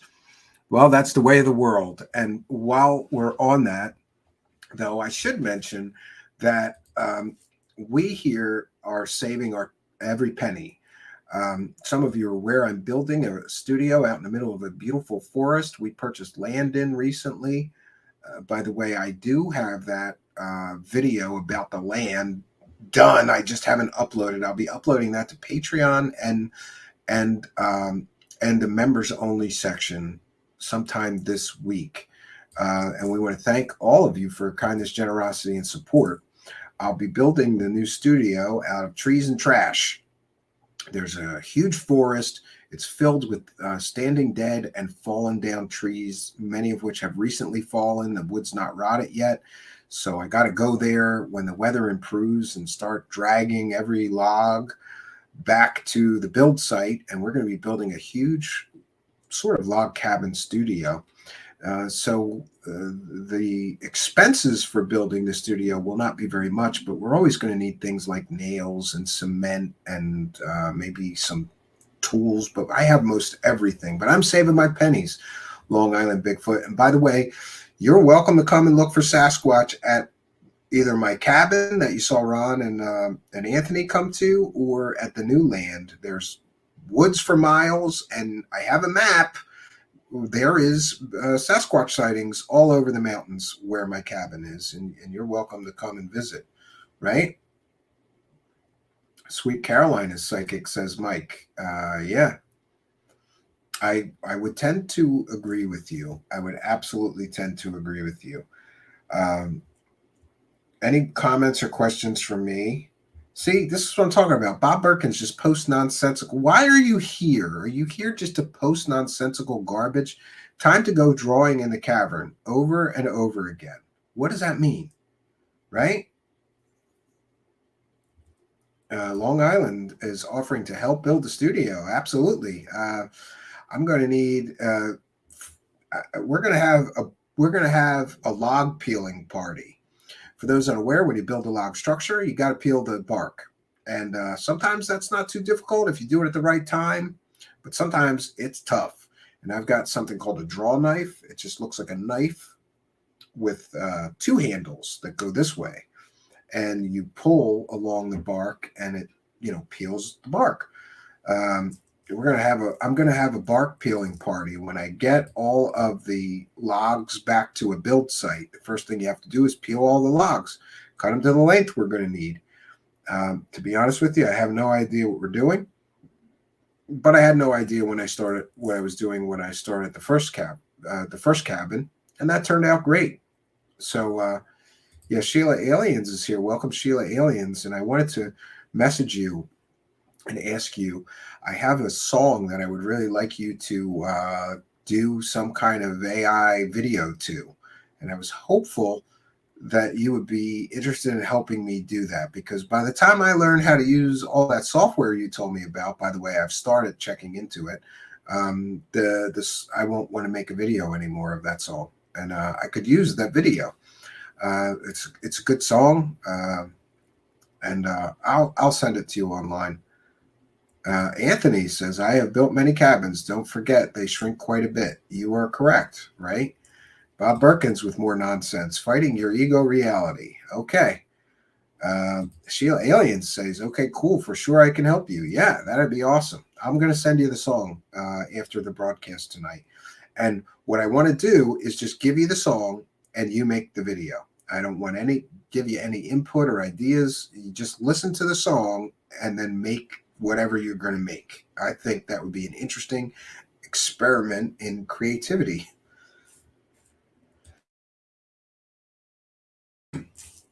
Pardon me. I don't like that dead air. By the way, I am aware of some drama-rama on Twitter. And maybe I'll talk about that in another show. We're just about to wrap things up. I'm feeling very good and positive despite I can't lie. I was feeling, or have been feeling, very.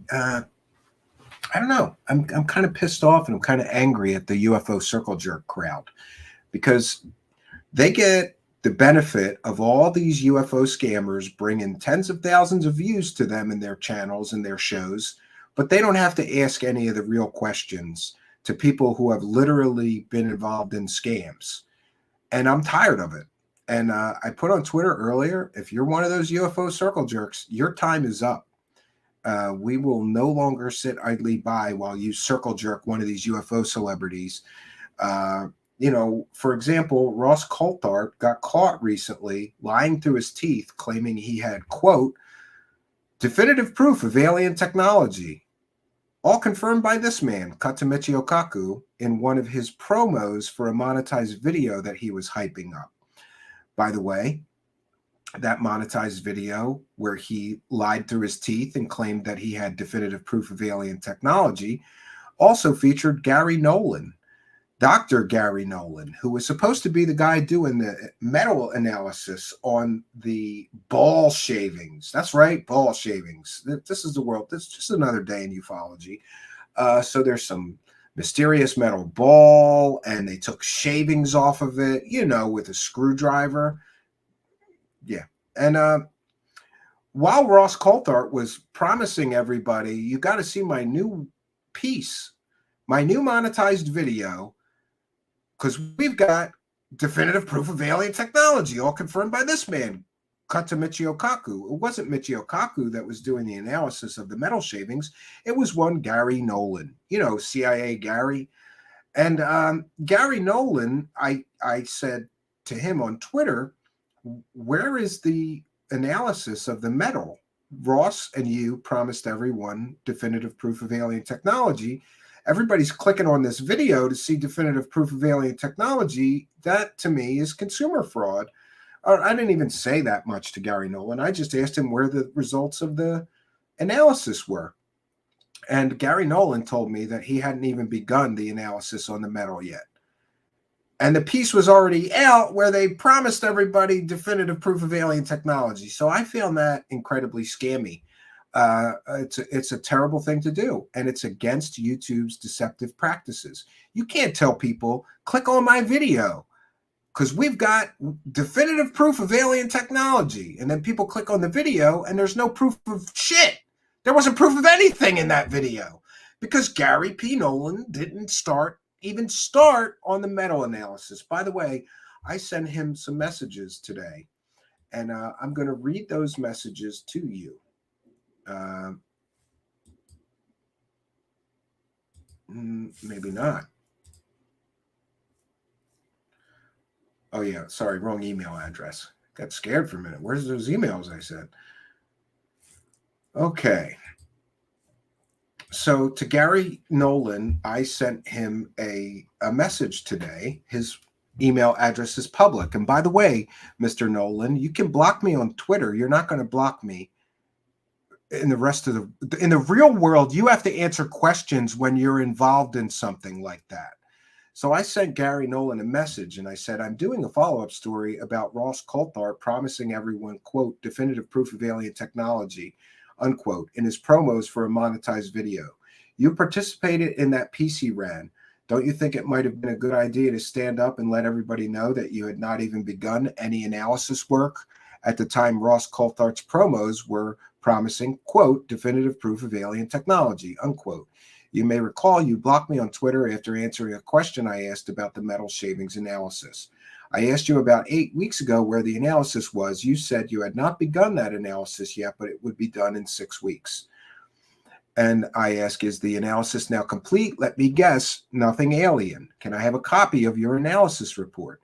Then I ask, how much money were you paid for either participating in Ross's big bluff, promising everyone he had definitive proof of alien technology in his promos, or how much were you paid to do the analysis work? And then I ask, this is a very important question and may become a problem for Dr. Nolan. I ask, did you use university equipment and resources to perform this analysis? And if so, isn't that a conflict of interest or against the Stanford Code of Ethics? And then I give him a link to the Stanford Code of Ethics, and we'll get into that. I ask, whose lab equipment did you use to perform the metal shavings analysis? Finally, when you did the analysis work for Dr. Stephen Greer, how much were you paid for your participation in that documentary, or how much were you paid to do that analysis work? And did you use university labs, personnel, or equipment to do that work as well? Then I give him the link to my previous story, Ross Coulthart's Big Bluff. And by the way, this is going to become very problematic for Dr. Nolan, or it could, because according to the Stanford University Ethics Code, he can't use university labs, equipment, or personnel to do work for other people. And that's why I'm asking, how much was he paid? Was he paid to do the analysis? And did he use university labs, equipment, or personnel to do the analysis, both on this fake anaconda humanoid he was involved with and on these ball shavings? Nothing says credible scientist like a guy who's working on ball shavings. But so far, we have not gotten a response. And by the way, Dr. Nolan, I have reached out to the compliance officer or the ethics officer, somebody earlier today, left some messages. And if you're not going to answer my questions, somebody at Stanford is going to be forced to answer my questions. Whose lab equipment did you use to perform the analysis, both on the ball shavings and on Stephen Greer's dead baby, fake alien? And how much were you paid? We want to know. Yeah. And so some of the Twitter drama-rama is surrounding this. Chrissy Newton is the person that is going to be interviewing Gary Nolan. And yeah, I sent her a nasty message. There, I'm human. I did it. I don't even know that the message I sent Chrissy Newton was nasty, but I certainly sent Ryan Sprague a message that many would consider nasty. And I stand by everything I said in that message. Ryan Sprague is a UFO circle-jerking idiot that helps these UFO hucksters sell lies to people. How many times has he interviewed Richard Dolan? Did he ever ask Richard Dolan, hey, Richard Dolan, how on earth, on God's green earth, did you interview a dead man to sell a fake story about aliens? Hey, Richard Dolan, do you want to talk about how you participated in the Roswell slides hoax and how people were defrauded and scammed out of tens of thousands, maybe hundreds of thousands of dollars for that scam you participated in? Hey, Richard Dolan, do you want to talk about how you lied through your teeth and claimed that you were in possession of classified information, then had to walk it back? These UFO circle-jerking idiots, they get all the benefits, right? They get to have these big UFO celebrities come to their channel, but there's a price. There's a price that comes with a price. When these UFO celebrities agree to come to their channels and to their podcasts or shows and do the interviews, it is with the understanding that they will not get these hard questions that we would ask, that a responsible, ethical, or moral journalist would be obligated to ask. But they're not ethical or moral or even journalists. They are UFO circle jerkers. So yes, I was misinformed because Chrissy Newton, Ryan Sprague's co-host, posted on her Twitter that she was going to interview Dr. Gary Nolan. What questions should I ask? And I said, the first question she should ask is, where's the meta-analysis? By the way, now that I'm more fully informed, Ryan Sprague and Chrissy Newton, the second question that Chrissy Newton or whoever's interviewing him should ask is, whose equipment are you using to play alien scientist? By the way, we already have an alien scientist, a good one. His name is Jeremy Rise. And that guy is worlds ahead of this Gary P. Nolan clown. He is a clown in a lab suit, lab coat. Gary Nolan is a clown in a lab coat, running around telling people there's aliens. Now he's an alien experiencer. He may have seen alien grays when he was a child and all this nonsense. So the whole problem and where all this drama came from is that I'm sick of you UFO circle jerkers like you, Ryan Sprague, and I have to be honest, I don't know that Chrissy Newton is like that or whatever, but I believe she is. They take the benefit, right? Go look at Ryan Sprague's numbers if he does a show solo. Much worse than mine, much worse, right? And by the way, he has a 10-year head start on my show, and we beat him, right? And I hear, by the way, Ryan, you're talking shit about my numbers or something, right? I didn't sell out. I didn't lick Richard Dolan's butthole when I should have been asking him hard questions. You did that. How many times have you gotten a UFO celebrity interview that nobody else gets? Because you do the softball circle jerk, Ryan. So don't you dare let my name come out of your mouth. And don't you dare disparage me about numbers, because I'm here doing it the right way. I'm not selling out to help UFO scammers scam more people. You do that. And I stand by everything I said.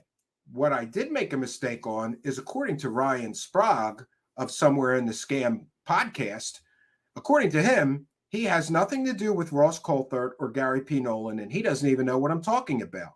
But again, it's his co-host that is going to interview Gary Nolan. I was told in our live chat that that interview was going to be on Ryan Sprague's channel, Somewhere in the Scam podcast.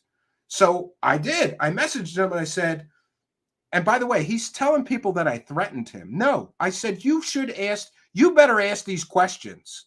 And I've had enough of you not asking these questions. You're not going to get the benefit anymore, Ryan Sprague, of hanging out with these UFO scammers without doing your job and asking the hard questions. If you're going to take those interviews, you goddamn better ask the hard questions. These people are involved in outright consumer fraud and scammery and thievery. It is your job. It is your responsibility to ask the questions about that, not to just sit there and softball them so that you can get all those views. And all you have to do is sell your soul and agree to keep your mouth shut about all of this. And by the way, Ryan Sprague deleted our post about the pedo paranormal program producer who used to be his program director at KGRA. And we have reported on the fact that everyone that is brought into KGRA, according to their one-time manager, is told that that guy had those problems with children, right? Before they take on a new show host. So at some point, Ryan Sprague's show was on KGRA, who has a pedo program director, convicted. And by the way, there are stupid people in Ryan Sprague's comments saying that I'm reporting that from an anonymous source or unconfirmed source. No, that's public record that that person at KGRA that Ryan Sprague worked with or for has convictions for child-related sexual offenses in his past. It's public record. It's not an anonymous source. So Ryan Sprague, some time ago, when we produced that piece, I used to be on okay terms with Ryan, and I gave him a pass. And every time I give one of these UFO circle jerkers a pass and try to play nice with these UFO circle jerkers, it bites me.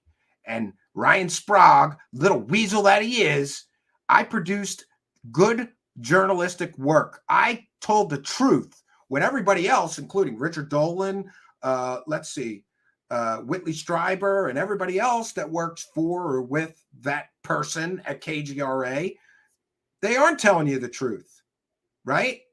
So I don't know, he had some kind of Facebook page or something, and occasionally I would post a show of mine in there. And I told him he's okay to post his shows or whatever in my Discord or in my Facebook groups or whatever, try to play nice, be nice. Ryan Sprague, who had his show at KGRA, deleted for the first time. He never deleted anything else I ever posted in his Facebook group. The moment I posted that show about the paranormal program director that's a pedo, he deleted that and then gave me some excuse that it would offend his viewers or listeners. I had posted a whole bunch of shows there. Never once did he delete any. That one, he deleted. And I couldn't figure out why. Then I came to find out that Ryan Sprague used to host his show there. Ryan Sprague is also a big fan of Richard Dolan, and I suppose in order to stay friendly with Richard Dolan, he couldn't have me telling everybody the truth about the people that work at KGRA and who they work for and with. So he deleted that good, factual, and true story like a weasel. A weasel does that. Ryan Sprague is a weasel. And yeah, so today I had enough of the weasel. And I was told, and hey, I'm sorry, I made that error. I was told that the the Gary Nolan interview was going to be done on Ryan's show. And so I sent him a message and said, you better ask where these meta-analysis things are. And why don't you ask him why he sat in silence while Ross Coulthart was lying through his teeth saying that they had definitive proof of alien technology. And then I said, do you know how much Ross Coulthart made from that video? Because I do, Ryan. And then I did say that I was going to talk about him deleting that show about who he used to work for in his Facebook group. He claims I'm threatening him. I'm not threatening you. I'm telling the truth here. And I have followed through with what I have said. Now, he's going to say, I have no connection to Ross Coulthart or Gary Nolan. It's your co-host that is interviewing him, maybe on a different platform, but it's still your co-host. And just like other people, like Christina Gomez likes to, apparently pretend that she doesn't have to talk about any of the scammy shit that her co-host does. Ryan Sprague is going to pull that, right? Jimmy Church is over there hosting fake doctors that aren't real doctors, claiming to have aliens in their freezer. But don't ask Christina Gomez about that shit. That's her co-host, right? Ryan Sprague is pulling the same weasel card. That's the weasel card. It's my co-host that's going to interview Gary Nolan, but he says I have no connection to Gary Nolan, right? I stand by what I said about Ryan. He is a UFO circle jerker. How many times did you interview Dolan? You didn't ask him about the pedo paranormal program director that he worked with and for, right? Why not? Why not? Is it because you're playing the goddamn game? Just get the views and then keep your mouth shut about all of the dirt. Keep your mouth shut about the elephants in the room. And how dare you, Ryan Sprague, how dare you try to disparage me, right? Make me the bad guy here? You're the UFO circle jerker. We do things right here, ethically and morally. I can prove that you deleted that story about who you used to work for and who Dolan and all those other UFO celebrities are working for. And I can also prove that you do the UFO circle jerk, right? I've sent you messages in the past when you were having some of these guests. Hey, can you ask this question? Never asked a single question from me. You know why? Because we ask real questions. There's a reason you get those interviews, Ryan. And it's not because you're so great at your job. It's because you play ball. You play ball better than anybody, right? And isn't it great? This guy started his show in 2012. 2012? That means you've got an 8-year head start on me, right? And you've sold your soul to UFO scammers. And look at your numbers, bro, right? And you're bragging you've been on this show or that show, or you were in the New York Post. Like, congratulations. But you're going to talk shit on me and my numbers? And you're doing everything you can to sell out and do the UFO circle jerk, and we're not, right? We're not. So let's not talk about numbers, Ryan Sprague. Don't you dare ever talk about my numbers here. And by the way, people often forget things. Like, you can't just look at my YouTube numbers and decide that you're somehow better than me because you might have slightly higher YouTube numbers. Now, I'll give him this. Every time he gets those big guests and does that UFO circle jerk, he gets a big rush of numbers. But look at his numbers when he doesn't have that big guest. No better than me. No better than me. And people always forget, and especially now, everybody's going to have to aggregate my numbers across 8 video platforms and 15 audio podcast platforms. Are you forgetting those numbers? But it is what it is.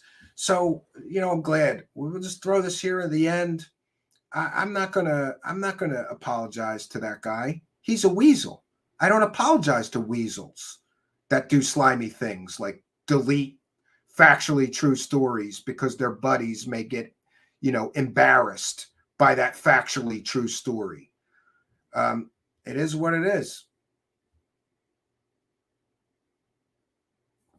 Sweet Caroline. Yeah, well, that goes both ways. Some of the people, he posted on Twitter the messages that I sent him, and then he said he doesn't know what I'm talking about, and I'm threatening him. I don't know who Stephen is talking about. That's how important this person is to me. He must be a bitch. Oh, yeah, definitely. And I think he should have stayed working at KGRA. That's what I think. Yeah. Louise Robinson says, I know that you see your post as interesting and academic, and that you were simply just so much more intelligent than the rest of us, but you were coming across as bitter.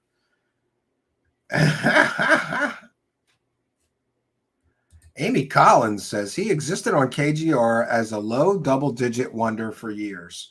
Yeah, this guy's getting 100 views, and he's somehow going to talk about my views and my numbers. No offense, but we did everything here ourselves, Ryan. I didn't get the UFO circle jerk treatment. I didn't get to do those interviews with the UFO celebrities because I won't play ball. I won't sit there like a dummy and not ask them about past scams they've been involved in or past attempts at defrauding the public for 100% provably fake stories like you will.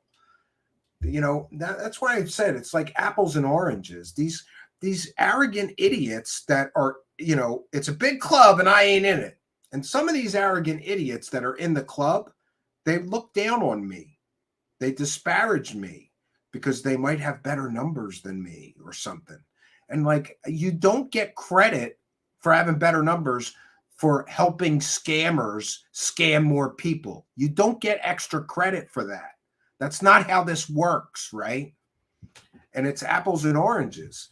I would only say you could compare me to people who do this the ethical way, who do this the moral way, who don't sell out to the UFO celebrities and help them sell lies. You can compare me to any of those people, but good luck. Go find some. You know, there's not many, and that's where I'm at with all that. And really, Ryan Sprague is a joke to me. You are a joke having a 10-year. What do you got? Like a 10-year head start on me, and you're going to talk about my numbers, bro? I think you better look at mine and yours again and shut the hell up. That's what I think, right? He said something like, well, nobody listens to Steve Cambion, so it's not a big deal, him revealing that story. That's what he said. Pardon me. That's what he allegedly said, or I was told he allegedly said, in addition to making fun of my numbers. Would you help a sad gang of group stalkers help demean, shun, and mock people who never did anything to you? Not that I'm aware of, but I guess it depends on the circumstances. We don't condone anybody demeaning, shunning, or mocking people in general. If I'm demeaning somebody, it is in response to something they did, and they deserve it. They really do.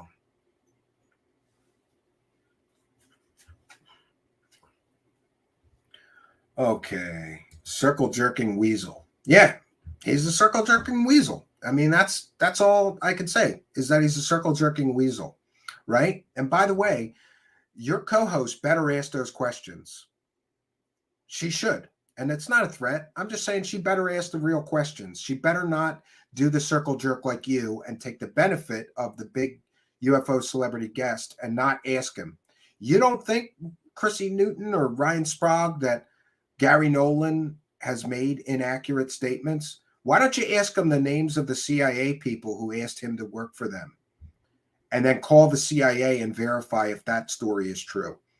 Why don't you ask him whose lab equipment, personnel, and more he's using to play alien scientists? Why don't you ask him why he didn't speak up when Dr. Stephen Greer was running around with a dead baby he claimed was an alien? Why don't you ask him why he didn't stand up when Ross Coulthart was promising everyone, quote, definitive proof of alien technology? Why did people have to ask him, where's the meta-analysis, right? Why did people have to ask him? Why didn't he immediately, when he saw those promos lying to everybody, why didn't Gary Nolan stand up and say, I haven't even begun my analysis yet. Ross Coulthart is lying to everybody. There is no definitive proof. Why don't you ask those questions, Chrissy Newton, Ryan Sprague? Those are the questions people want answered. Those are the questions that you're ethically and morally should be asking. But no, we're going to get the circle jerk. That's what I'm looking forward to it. Do another circle jerk, take the views for playing softball, but it's okay because I'll do the real story for you. I'm going to contact Stanford. We're going to find out whose lab equipment he's using. We're going to find out how much he's getting paid by these alien people like Stephen Greer or Ross Coulthart, and we're going to report it because that's what should be done here. Not sitting there and letting him tell stories about the CIA coming in and asking him to work for them that you can't verify. What CIA people? Is he talking about Hal Puthoff and Eric Davis? Right? It's great. It's great. Patty says they cover for each other. Exactly. It's a big club and I ain't in it. And by the way, that's why I'm pissed off. And another person that we're going to be covering here is engaging the phenomenon. He ought to call his show Engaging the UFO Scammers or Promoting the UFO Scammers. He's got, how many interviews have you done engaging the phenomenon, right? How many interviews are you getting with Ross Coulthart? You don't think that maybe lying to everybody and trying to get them to click on a monetized view that you're going to make tens of thousands or hundreds of thousands of dollars for lying about, quote, definitive proof of alien technology, unquote, is relevant? You're just going to have them on your show and give them the circle jerk? Great job there. Great job. So going forward, no more passes. No passes for these UFO circle jerkers. If you interview one of these UFO scammers and you don't ask about the shady shit that they've been involved in, I'm going to play bits from your show and I will ask those questions and I will ask why you're not doing the ethical, moral, or correct thing, not doing your job. Why are you sitting there and letting these people get away with all this? This doesn't work without people helping and enabling them. And the UFO circle jerkers are enabling these people. These UFO circle jerkers are helping them sell lies to people, right? Hey, Ryan Sprague, great interview with James Fox, right? You didn't think maybe you should ask him why in 26 years all he got is 5 anonymous sources, right? Did you ask him for the name of those anonymous sources so that you could vet their stories and find out they really were real people? And he, did you do any of that? Did you do any background research, or did you just help him sell a shitty movie filled with anonymous sources that no one can verify? Great job, you circle jerk weasel. All right. Luis Robinson is... Does your wife talk down to you? Does your boss treat you like S? Do your colleagues laugh behind your back? If not, why do you spam chats? Yeah, Bob, look, I don't care if you want to come in here, but if you keep on going, somebody is going to time you out or something, right? Mike says, I love this show. Well, thank you for the love, Mike. We love doing it the right way, right? There's enough circle jerkers, right? There's enough circle jerkers doing this the wrong way. It's about time somebody stood up and said something to these clowns.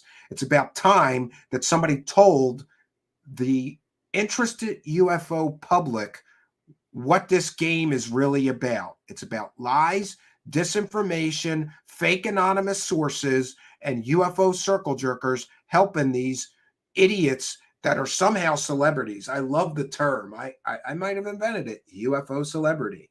I'm sure it wasn't me, but why are these people on a pedestal while they are literally lying through their teeth to people and doing shady shit constantly? And it's like all these people are running around doing shady things, right? This person we covered tonight, Elizabeth April, she'll get invited to UFO conferences. She's a UFO expert while she's selling fake medical cures for post-traumatic stress, anxiety, and depression, and a patch that will reverse aging. The UFO community, come right in. You're going to talk about aliens? Great. We can make some money. It's a big club, and I ain't in it. And that's why I can tell you all the truth, because I ain't in this club, right? And by the way, Ryan Sprague, I didn't lick the assholes of UFO celebrities to get here, right? I did good reporting. I did real research and fact-based, evidence-based reporting while you were sitting there going, so tell me about your first UFO that you saw, right? You have no right to talk shit on me behind, and then here's the proof that he's a UFO circle jerker. He blocks me on Twitter and then he starts talking shit about me. That's a weasel does that.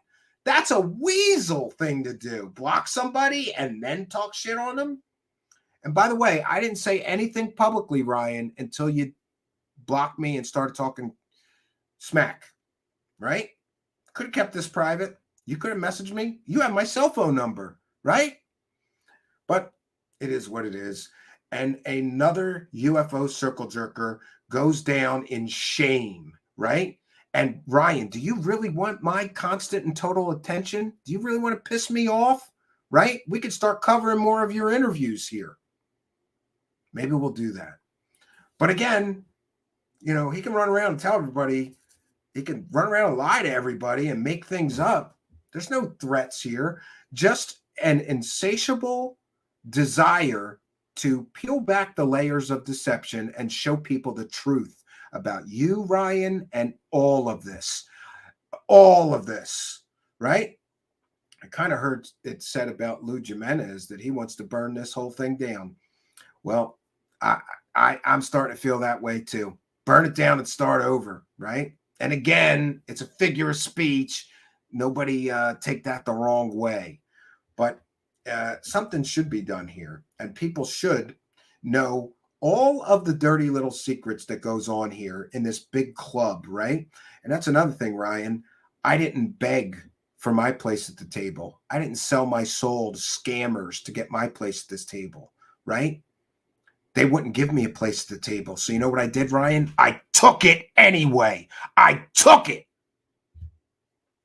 No right to talk smack on me. Make me the bad guy? Hey, I didn't work for a child rapist, Ryan Sprague, and delete posts about it. But I'm the bad guy here.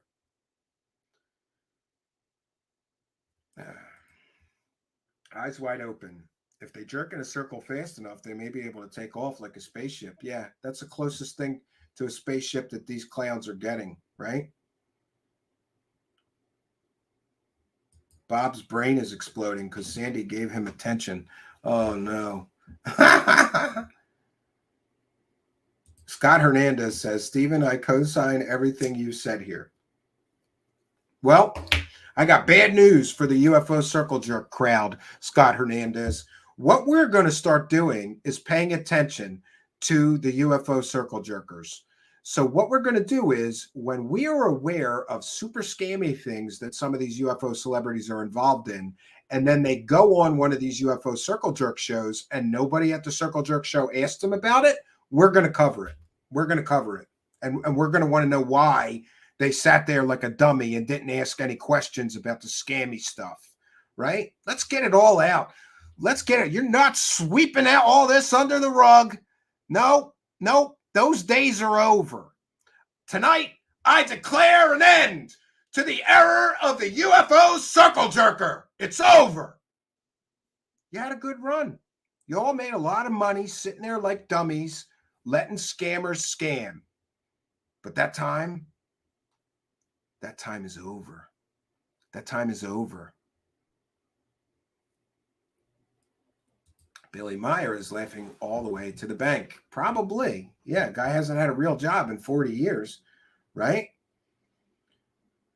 B. Baker is reminding people, just tap the icon on the left of their name and the menu will come up. I don't know what that's about. Sorry.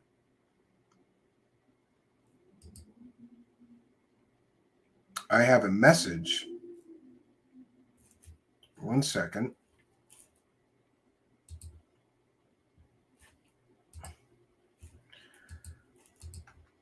Well, let me just check in with my messages in case they're talking about me. I don't know. Nope, probably not talking about me.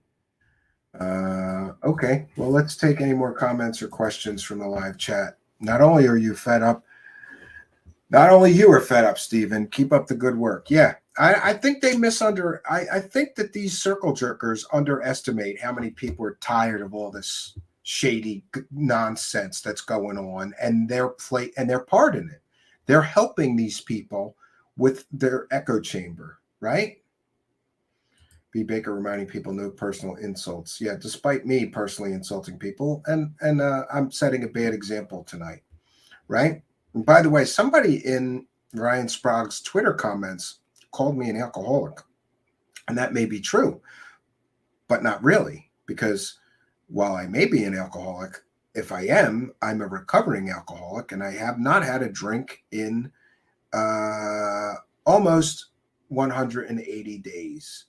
I have not had a drink in 172 days. Somebody suggested that I got pissed drunk and was drunk messaging him nasty messages. That's not the case.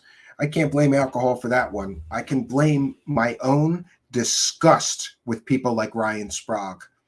I can blame my own, I don't know what to tell you. I'm tired of this. Right? Chrissy Newton gets an interview with Gary Nolan. I get blocked on Twitter for asking a real question because it's a big club and I ain't in it, and I'm tired of it. You want to take the benefit, you're going to take the bad along with the good, right? So I hope that somebody, asks the right questions and doesn't do the softball circle jerk.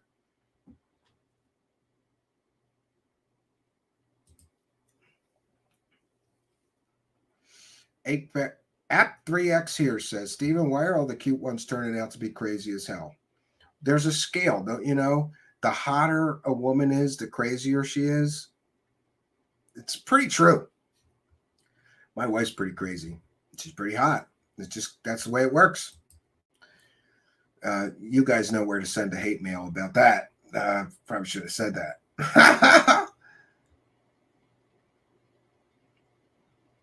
Are the pedestals cardboard boxes? I don't know what that's about. Some people, Patty says, cowardly behavior.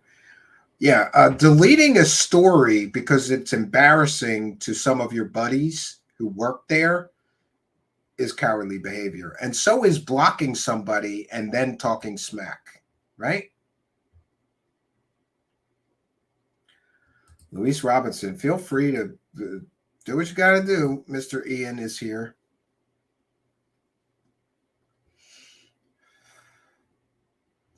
Yeah, Bob is an acquired taste. I did say he should be timed out, but that was when he was, he floods the live chat. Be nice, people, right?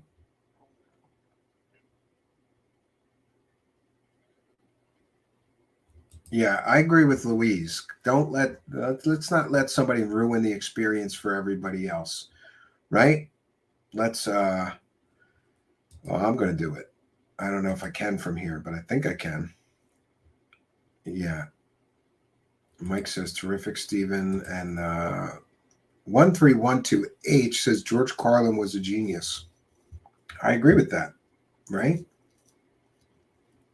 Mike, you emailed me we got to check that out right now.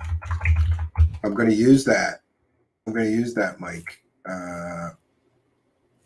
Let me see if I can. Hopefully I got it. Sometimes people send me emails. I don't get them.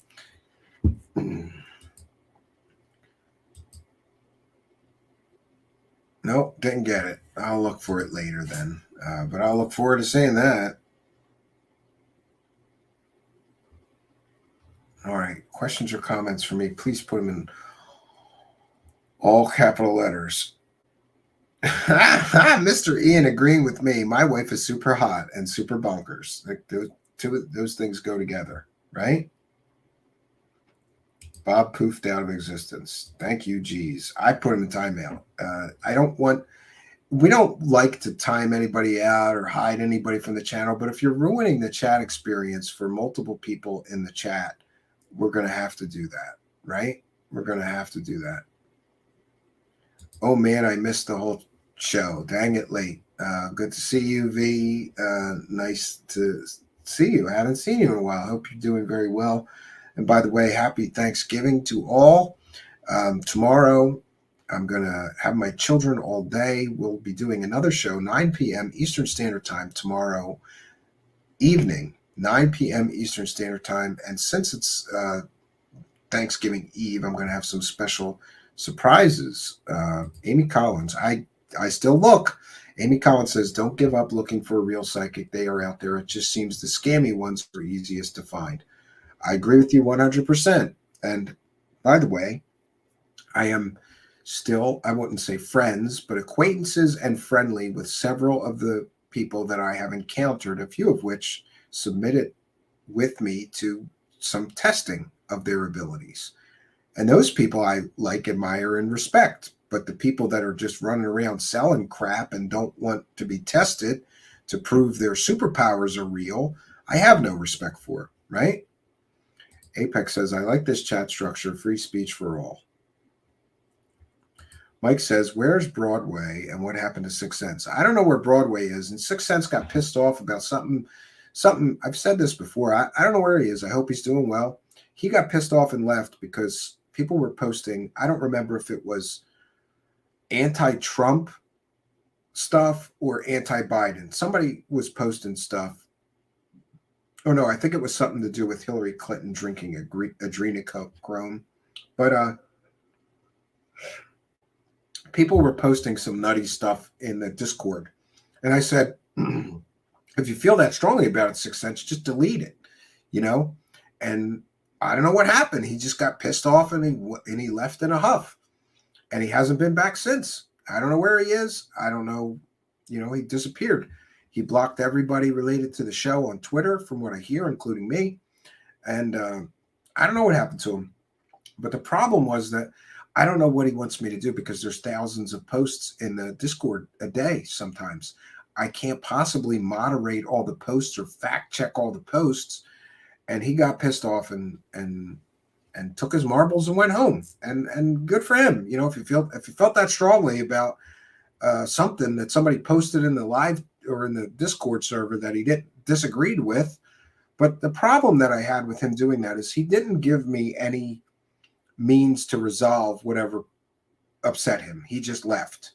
You got to at least give me an opportunity. Like, what do you want me? And I asked him, what do you want me to do? Do you want me to, you know, moderate thousands of posts a day? I can't do that. Do you want me to tell you, go ahead and delete anything you disagree with? I can't do that because, and that, by the way, that Discord is drama-rama sometimes. You know, people get pissed off because people post anti-left things and they leave. They get mad at me and they leave. Or people get pissed off because people post anti-Trump or anti-right things. They get pissed off at me for allowing that and they leave. But people have to understand that, first of all, my show is not about politics. I could care less about political posts and which criminal is the lesser of the two criminals. And by the way, I think both sets of memes are funny. I laugh at anti-Trump memes and I laugh at anti-Biden memes. I think they're all funny. And I don't want to tell people what they can or can't post. We have a free speech zone, so it is what it is. But I would highly encourage people to please do me a favor and don't post those things in our Discord. Go to some place that shows Discord that talks about politics and post those things. Because it just creates division and people get angry at me and I'm supposed to step in and mediate disputes because this person didn't like what this person said. And I honestly, I just don't have time for it. If you haven't seen the video, yes, I have. Hot Crazy Matrix here on YouTube. I highly recommend it. I agree with you, Clemon. It is hilariously true. It is. Yeah, Louise says the left and the right are always wrong. And Janet Malibu, great profile picture. You look like a girl from the 60s, like a hippie girl from the 60s. Great picture. Says left wing, right wing, same bird. I say that often, right? I don't know who was banned, Dank. I don't know anything about it. But I'll look into it after the show. People shouldn't be banned before they even post anything. 54% of senators have a law degree. What would we expect? Yeah, and you know that old saying, what do you call 50 lawyers drowned at the bottom of the ocean? A good start. You know where to send the hate mail. That's a terrible joke, but I used to have a lawyer friend, and so I would collect bad lawyer jokes, right? Okay. Amy Collins is talking about psychics again, says the good ones are often so busy by reputation they do not even need to advertise to have a full day. Yeah, well, that's interesting. And maybe you're right. Maybe you're right. All right, Dank. I think maybe that's because of you were accusing people and threatening people in the live chat recently. Remember that? So maybe somebody preemptively deleted you because of threatening people in our live chat. You can't. Maybe they thought you were threatening people in the Discord. But if you promise me you're not going to do that, I will look into it and certainly allow you there. But you can't do things like threaten people in the live chat or in the Discord. There's a few things that are off limits, and that's one of them. True Seekers, who has the moderator privileges on your Discord? You may have a sleeper agent. No, I think then why not ban in chat? I don't know. I guess because you haven't done anything worthy of banning. Look, people act like I have a staff of 20 people here helping with the show. We have a couple of volunteers that kindly and generously donate their time.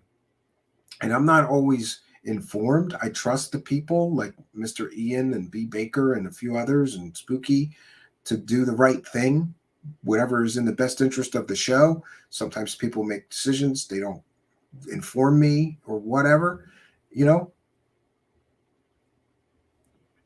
Oh, you're right. I do remember now. B. Baker says, I discussed it with Stephen based on your earlier behavior chat. He was aware of the situation before us talking, and he agreed.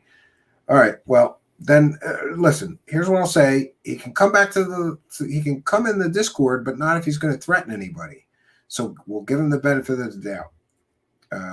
And that's, yeah. And B. Baker is right. You created a new account. We banned the earlier one. Why are we having, look, this is nonsense.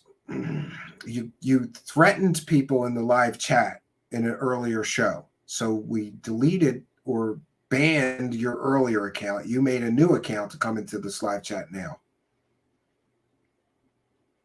We have the chat log. We can show you threatening people in a previous live chat. And again, the one thing we ask is don't threaten people. Please, no personal insults. Be respectful of everybody in the live chat. Yeah, I don't have time for this. Eyes wide shut is right. Send me the hate mail, Bank, right? But here's what you can do. You can Zoom call me and talk to me in person, and then I will let you in the Discord. All you have to do is a Zoom call with me. I'll talk to you, and we'll agree that you won't do those things that are bannable, and then I would gladly let you in the live chat. But until you do that, sorry, can't help you.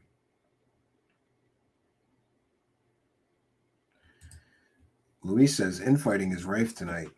Is that guy dead or something? I've never experienced this in chat as it is tonight. I don't know. Yeah, it was pretty lively chat tonight, wasn't it, Louise Robinson? And by the way, it's always good to see you.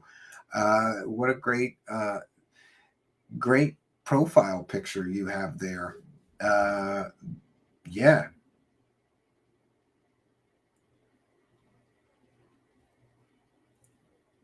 I don't support Zoom. Well, then you can voice call me, and then we'll do it.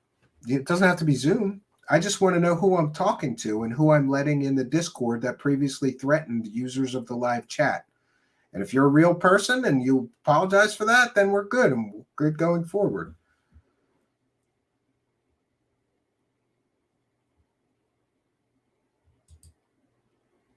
I don't get the psychic hemorrhoids. Could you resend them, please? They will be returning thricefold.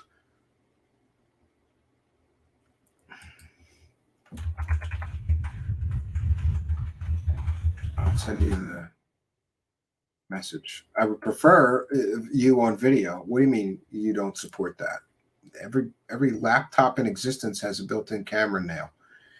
iMac, Android tablet, all of them can do Zoom.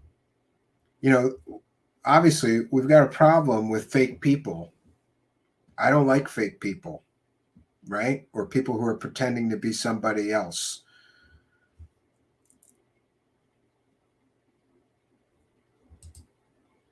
Surrealism is not just art, political movement, and religion. Yeah, you might be right about that. Great is right. Yeah, and I'm going to check in with something if I can. I'm going to go over and view a couple of the streams and check.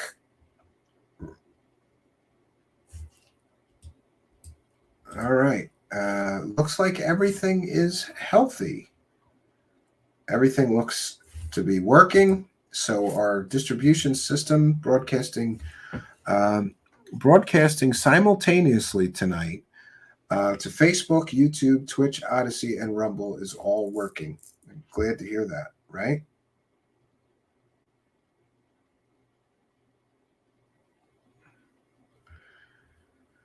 Mr. Ian, I'm guessing that Dank managed to read that. Yeah, and I wanted to ask you people in the live chat, should we do a show on Thanksgiving night? I'm probably okay with that because I'll have to ask my wife, but I think we'll probably eat early, like 2 or 3 in the afternoon or 4 maybe. So I'll have plenty of time to take a nap and digest from the Thanksgiving feast that my wife is sure to prepare. And maybe we'll do a panel show, right? Should have got my email. Nope, didn't. You can send it to me on Facebook or you can send it to me at truthseekershow@gmail.com. I don't know what's going on. People tell me all the time, I sent you an email, and then I look and I didn't get it. Nope. I'll check in my spam folder as well. Sometimes stuff gets caught in there. Oh, I did get it. It's in my spam. I'll report you as not spam, and then we should thank you for that. Yeah, I can't share that on the show. But thank you for that, Mike. I appreciate it, right? Yes. It says do it, Stephen. Do you mean the panel show? Yeah. I'd be happy to do that. And App 3X here says turkey coma is all around. Yeah, we can all be in a turkey coma and do a panel discussion, right? I think that's a good idea. Eyes Wide Open says, ain't nobody got time for BS. Yeah, listen, the problem is becoming, it's one of those be careful what you wish for. People have to understand that I am getting slammed with messages every day. And I really do. I do always try to get through them all and read them. But you also have to remember that some people are sending me 10-page messages about like some experience they had or telling me their life story. And I try to read it all, but I'm losing a lot of things because I can't keep up. And I apologize if I miss your message. People know to just send it again. If it's important, I'll see it on the second go round, hopefully. Jimbo says Thanksgiving show would be very cool. Yeah, we're going to do it. We'll do 9 p.m. Eastern Standard Time, but we might push that back to 10. It depends if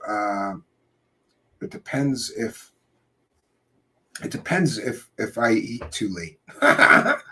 I need time to recover, so we might push it back to 10 p.m. or something like that, right? My flock is here based show, right? I feel self-conscious now. Time to change my profile picture.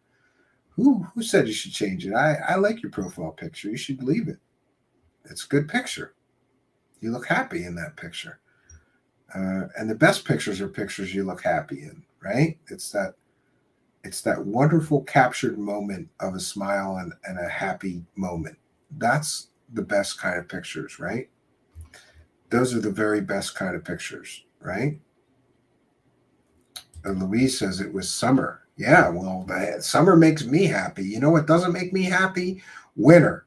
I can't stand it. I went outside today and was just angry. I just got angry just going outside. I'm like, I'm going out and this weather is terrible, I was in a bad mood instantly because it was cold, and then my my children have half days, and for some reason, the people at the school can't tell you when the bus will come on half days. They have no idea. I know when the bus, I know when the children get out, so I have to go to the bus stop when the children get out, just in case they load those kids up fast and they're there at 5 minutes after they get out. I'm worried that I'm going to miss my son, and he's a little guy. So I'm standing outside in the freezing cold for 20, 25 minutes on these half days. I hate it. And I hate winter, especially when I have to stand outside for 25 minutes or a half hour, right?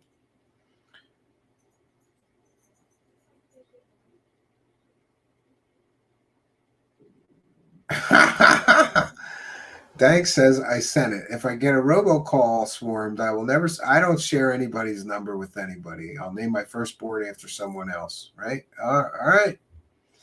Yeah.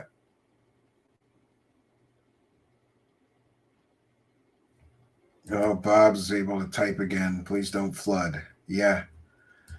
Amy Collins says, too many of my pictures just look like passport photos. Yeah, I have the same problem. You should see my driver's license. I look like all beat up and homeless in it. I don't remember what happened, but I think maybe I had just come home from the cabin and I forgot to shave and everything. And then the next day I just woke up and rushed to the DMV to renew my license and I look homeless, right? Louise Robinson says, was a good day and I looked 10 years younger, so I used that picture. Yeah, a lot of people use those pictures, right? And Louise says, I love the summer. App3X here says, I just joined Discord. Thanks, Mysterion. Yes, and now is a good time to remind everybody that you too can, if you like these live chats that we have here, you are most welcome. And people expressed to me some time ago, like, hey, I wish there was a place we could all chat all the time. And so we started this Discord server, and it's great. A bunch of people from the show and like-minded people interested in these strange and esoteric topics. And there's all different categories for posting in, and you can go there and chat with like-minded weirdos. I'm one of those weirdos. I'm in there every day. You can go there and chat 24 hours a day, 7 days a week. There's always somebody in there having an interesting conversation. And we've begun doing voice chats and video chats there as well. You are most welcome. One of the chat room moderators is sure to drop the link to the Discord, and you are invited. Come and hang out in our Discord. It's you are most welcome. Patty told the DMV, I didn't like my picture and I wanted a redo. They'll usually redo it if you don't like it. I always feel awkward and just take whatever the first one is. I'm like, yeah, it's fine. I don't care. Just hurry up. Eyes wide open. I think you look like Neo from The Matrix. Yeah, I'm told that. And also John Wick, as people have said. And I get Grandma's Boy, and I get, let me see, Kylo Ren a lot, right? Yeah. And these are all people that are rich movie stars or TV stars, so I'm okay with that, right? Mr. Ian says, we're in the Discord now. We're double chatting. Yeah, there you go. Bob is our chat mascot. Yes. Oh, God. Is he in the Discord? Patty, the DMV here takes black and white photos. They don't want to smile, and they had me with my chin in my chest. It was awful. Well, any trip to the DMV usually is.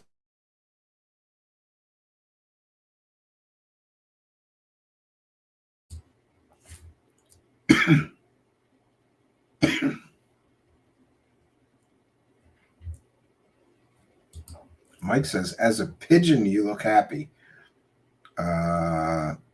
Okay, if you say so. So And once again, we're rolling up here on 3 hours. Somehow our former 2-hour show has been turning into a 3-hour show. But I kind of enjoy doing the longer show because sometimes we're going to miss the Friday show, and I would like to do 5 shows a week. But if we were to do 4 and they were all 3 hours instead of 2 hours, we kind of did same amount of content, right? And sometimes it's too hard to jam everything into 2 hours, right?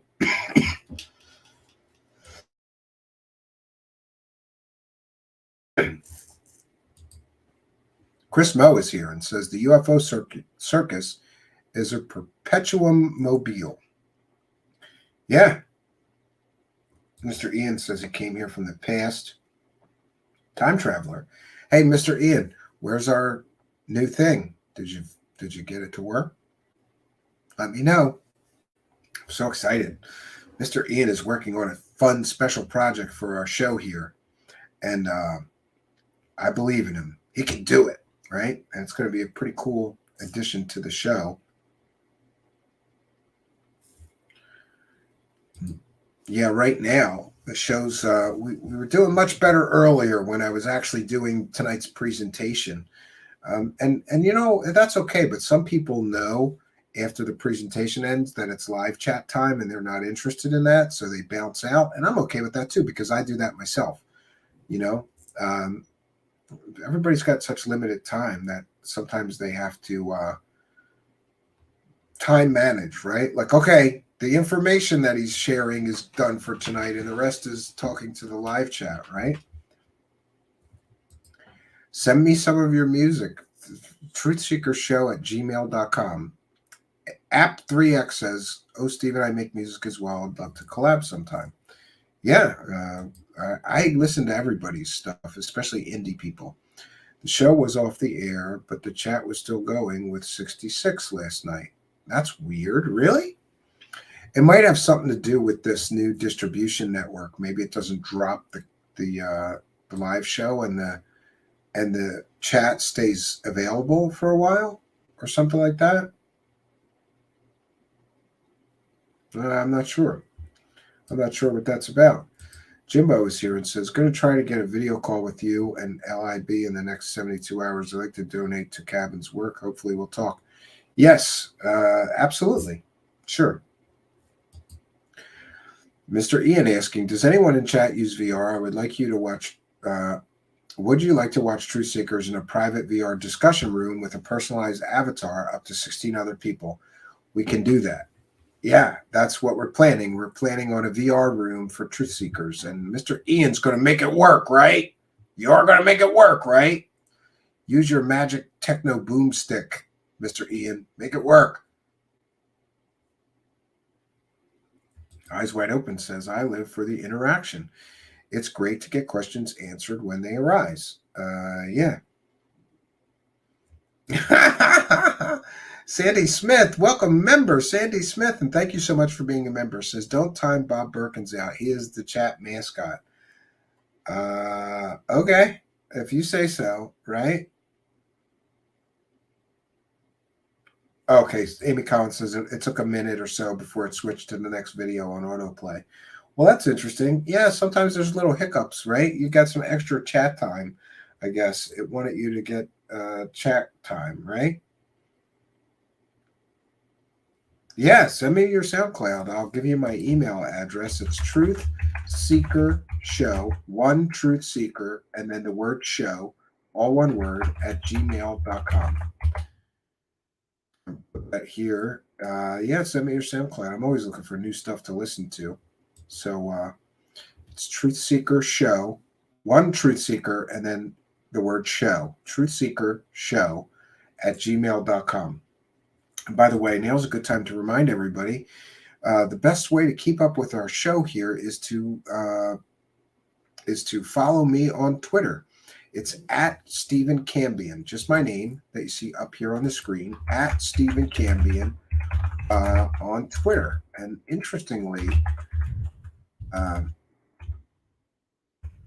I have been stuck at the same followers. And you know what's funny is I see you get those notices like this person followed you, this person followed you, this person followed you, right?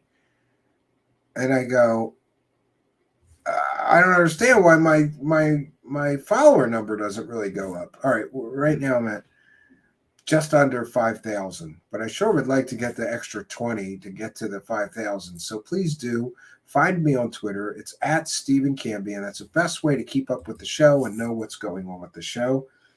And I would love you to follow me on Twitter, right?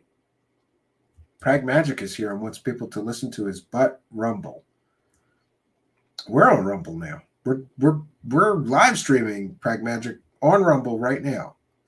But I don't think that's what you're talking about, right? Patty Wilhelm says, this chat has many funny, kind people. They just don't want to leave.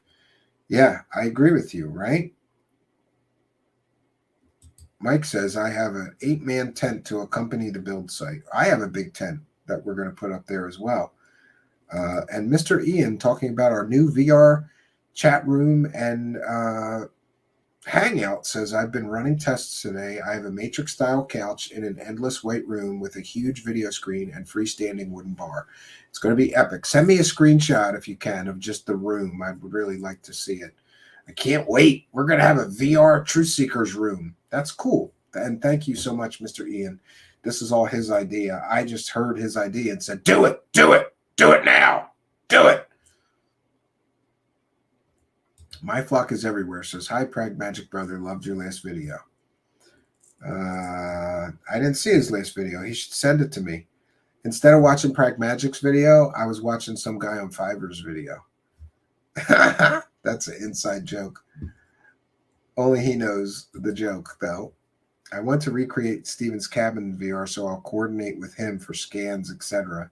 Yeah, that'd be awesome. And then I could go there even when I was here in the city. That would be fun, right? And we're like, God damn it, I need some cabin time. And just put the headset on and go to the cabin. That would be amazing. You could do that just from pictures? I bet you could, right?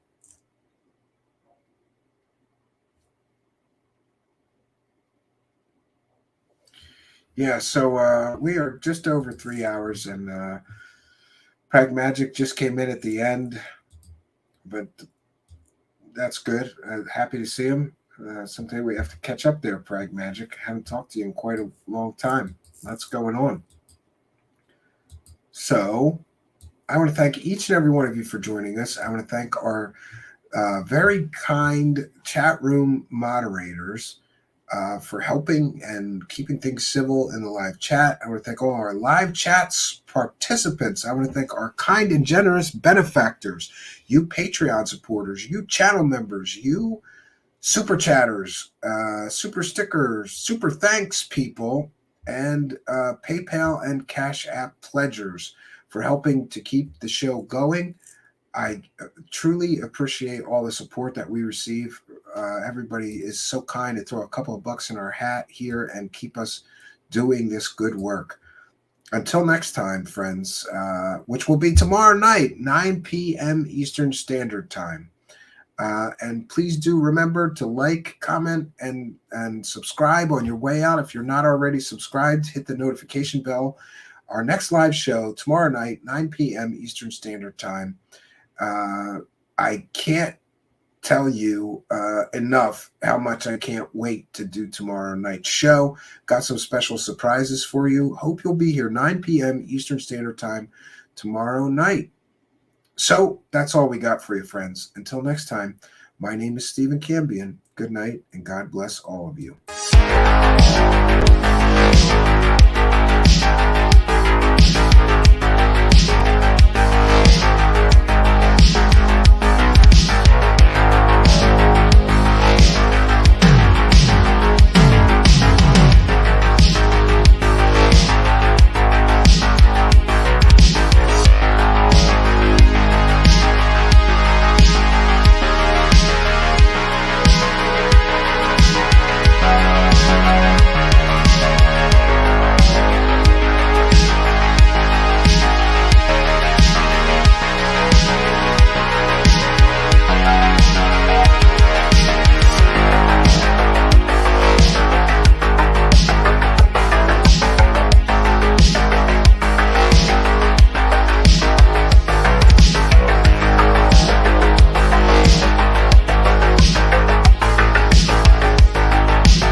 Truth Seekers is a viewer-supported show.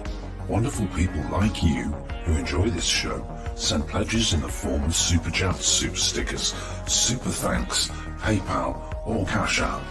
Instructions for how to help are in the description. You can also join our Patreon, and for as little as $1 a month you can get extra content. Patreon supporters get a backstage pass, early access to all our production videos before they are distributed publicly, Stephen Campion's music, private writings, a monthly show journal, and more. You can also become a YouTube channel member for $5 a month. A YouTube membership includes all of the Patreon benefits, plus a special members badge, priority reply to video comments, and the live chat, plus a monthly members-only video. We thank you all, kind and generous benefactors, for supporting Truth Seekers. Thank you for your generosity and support.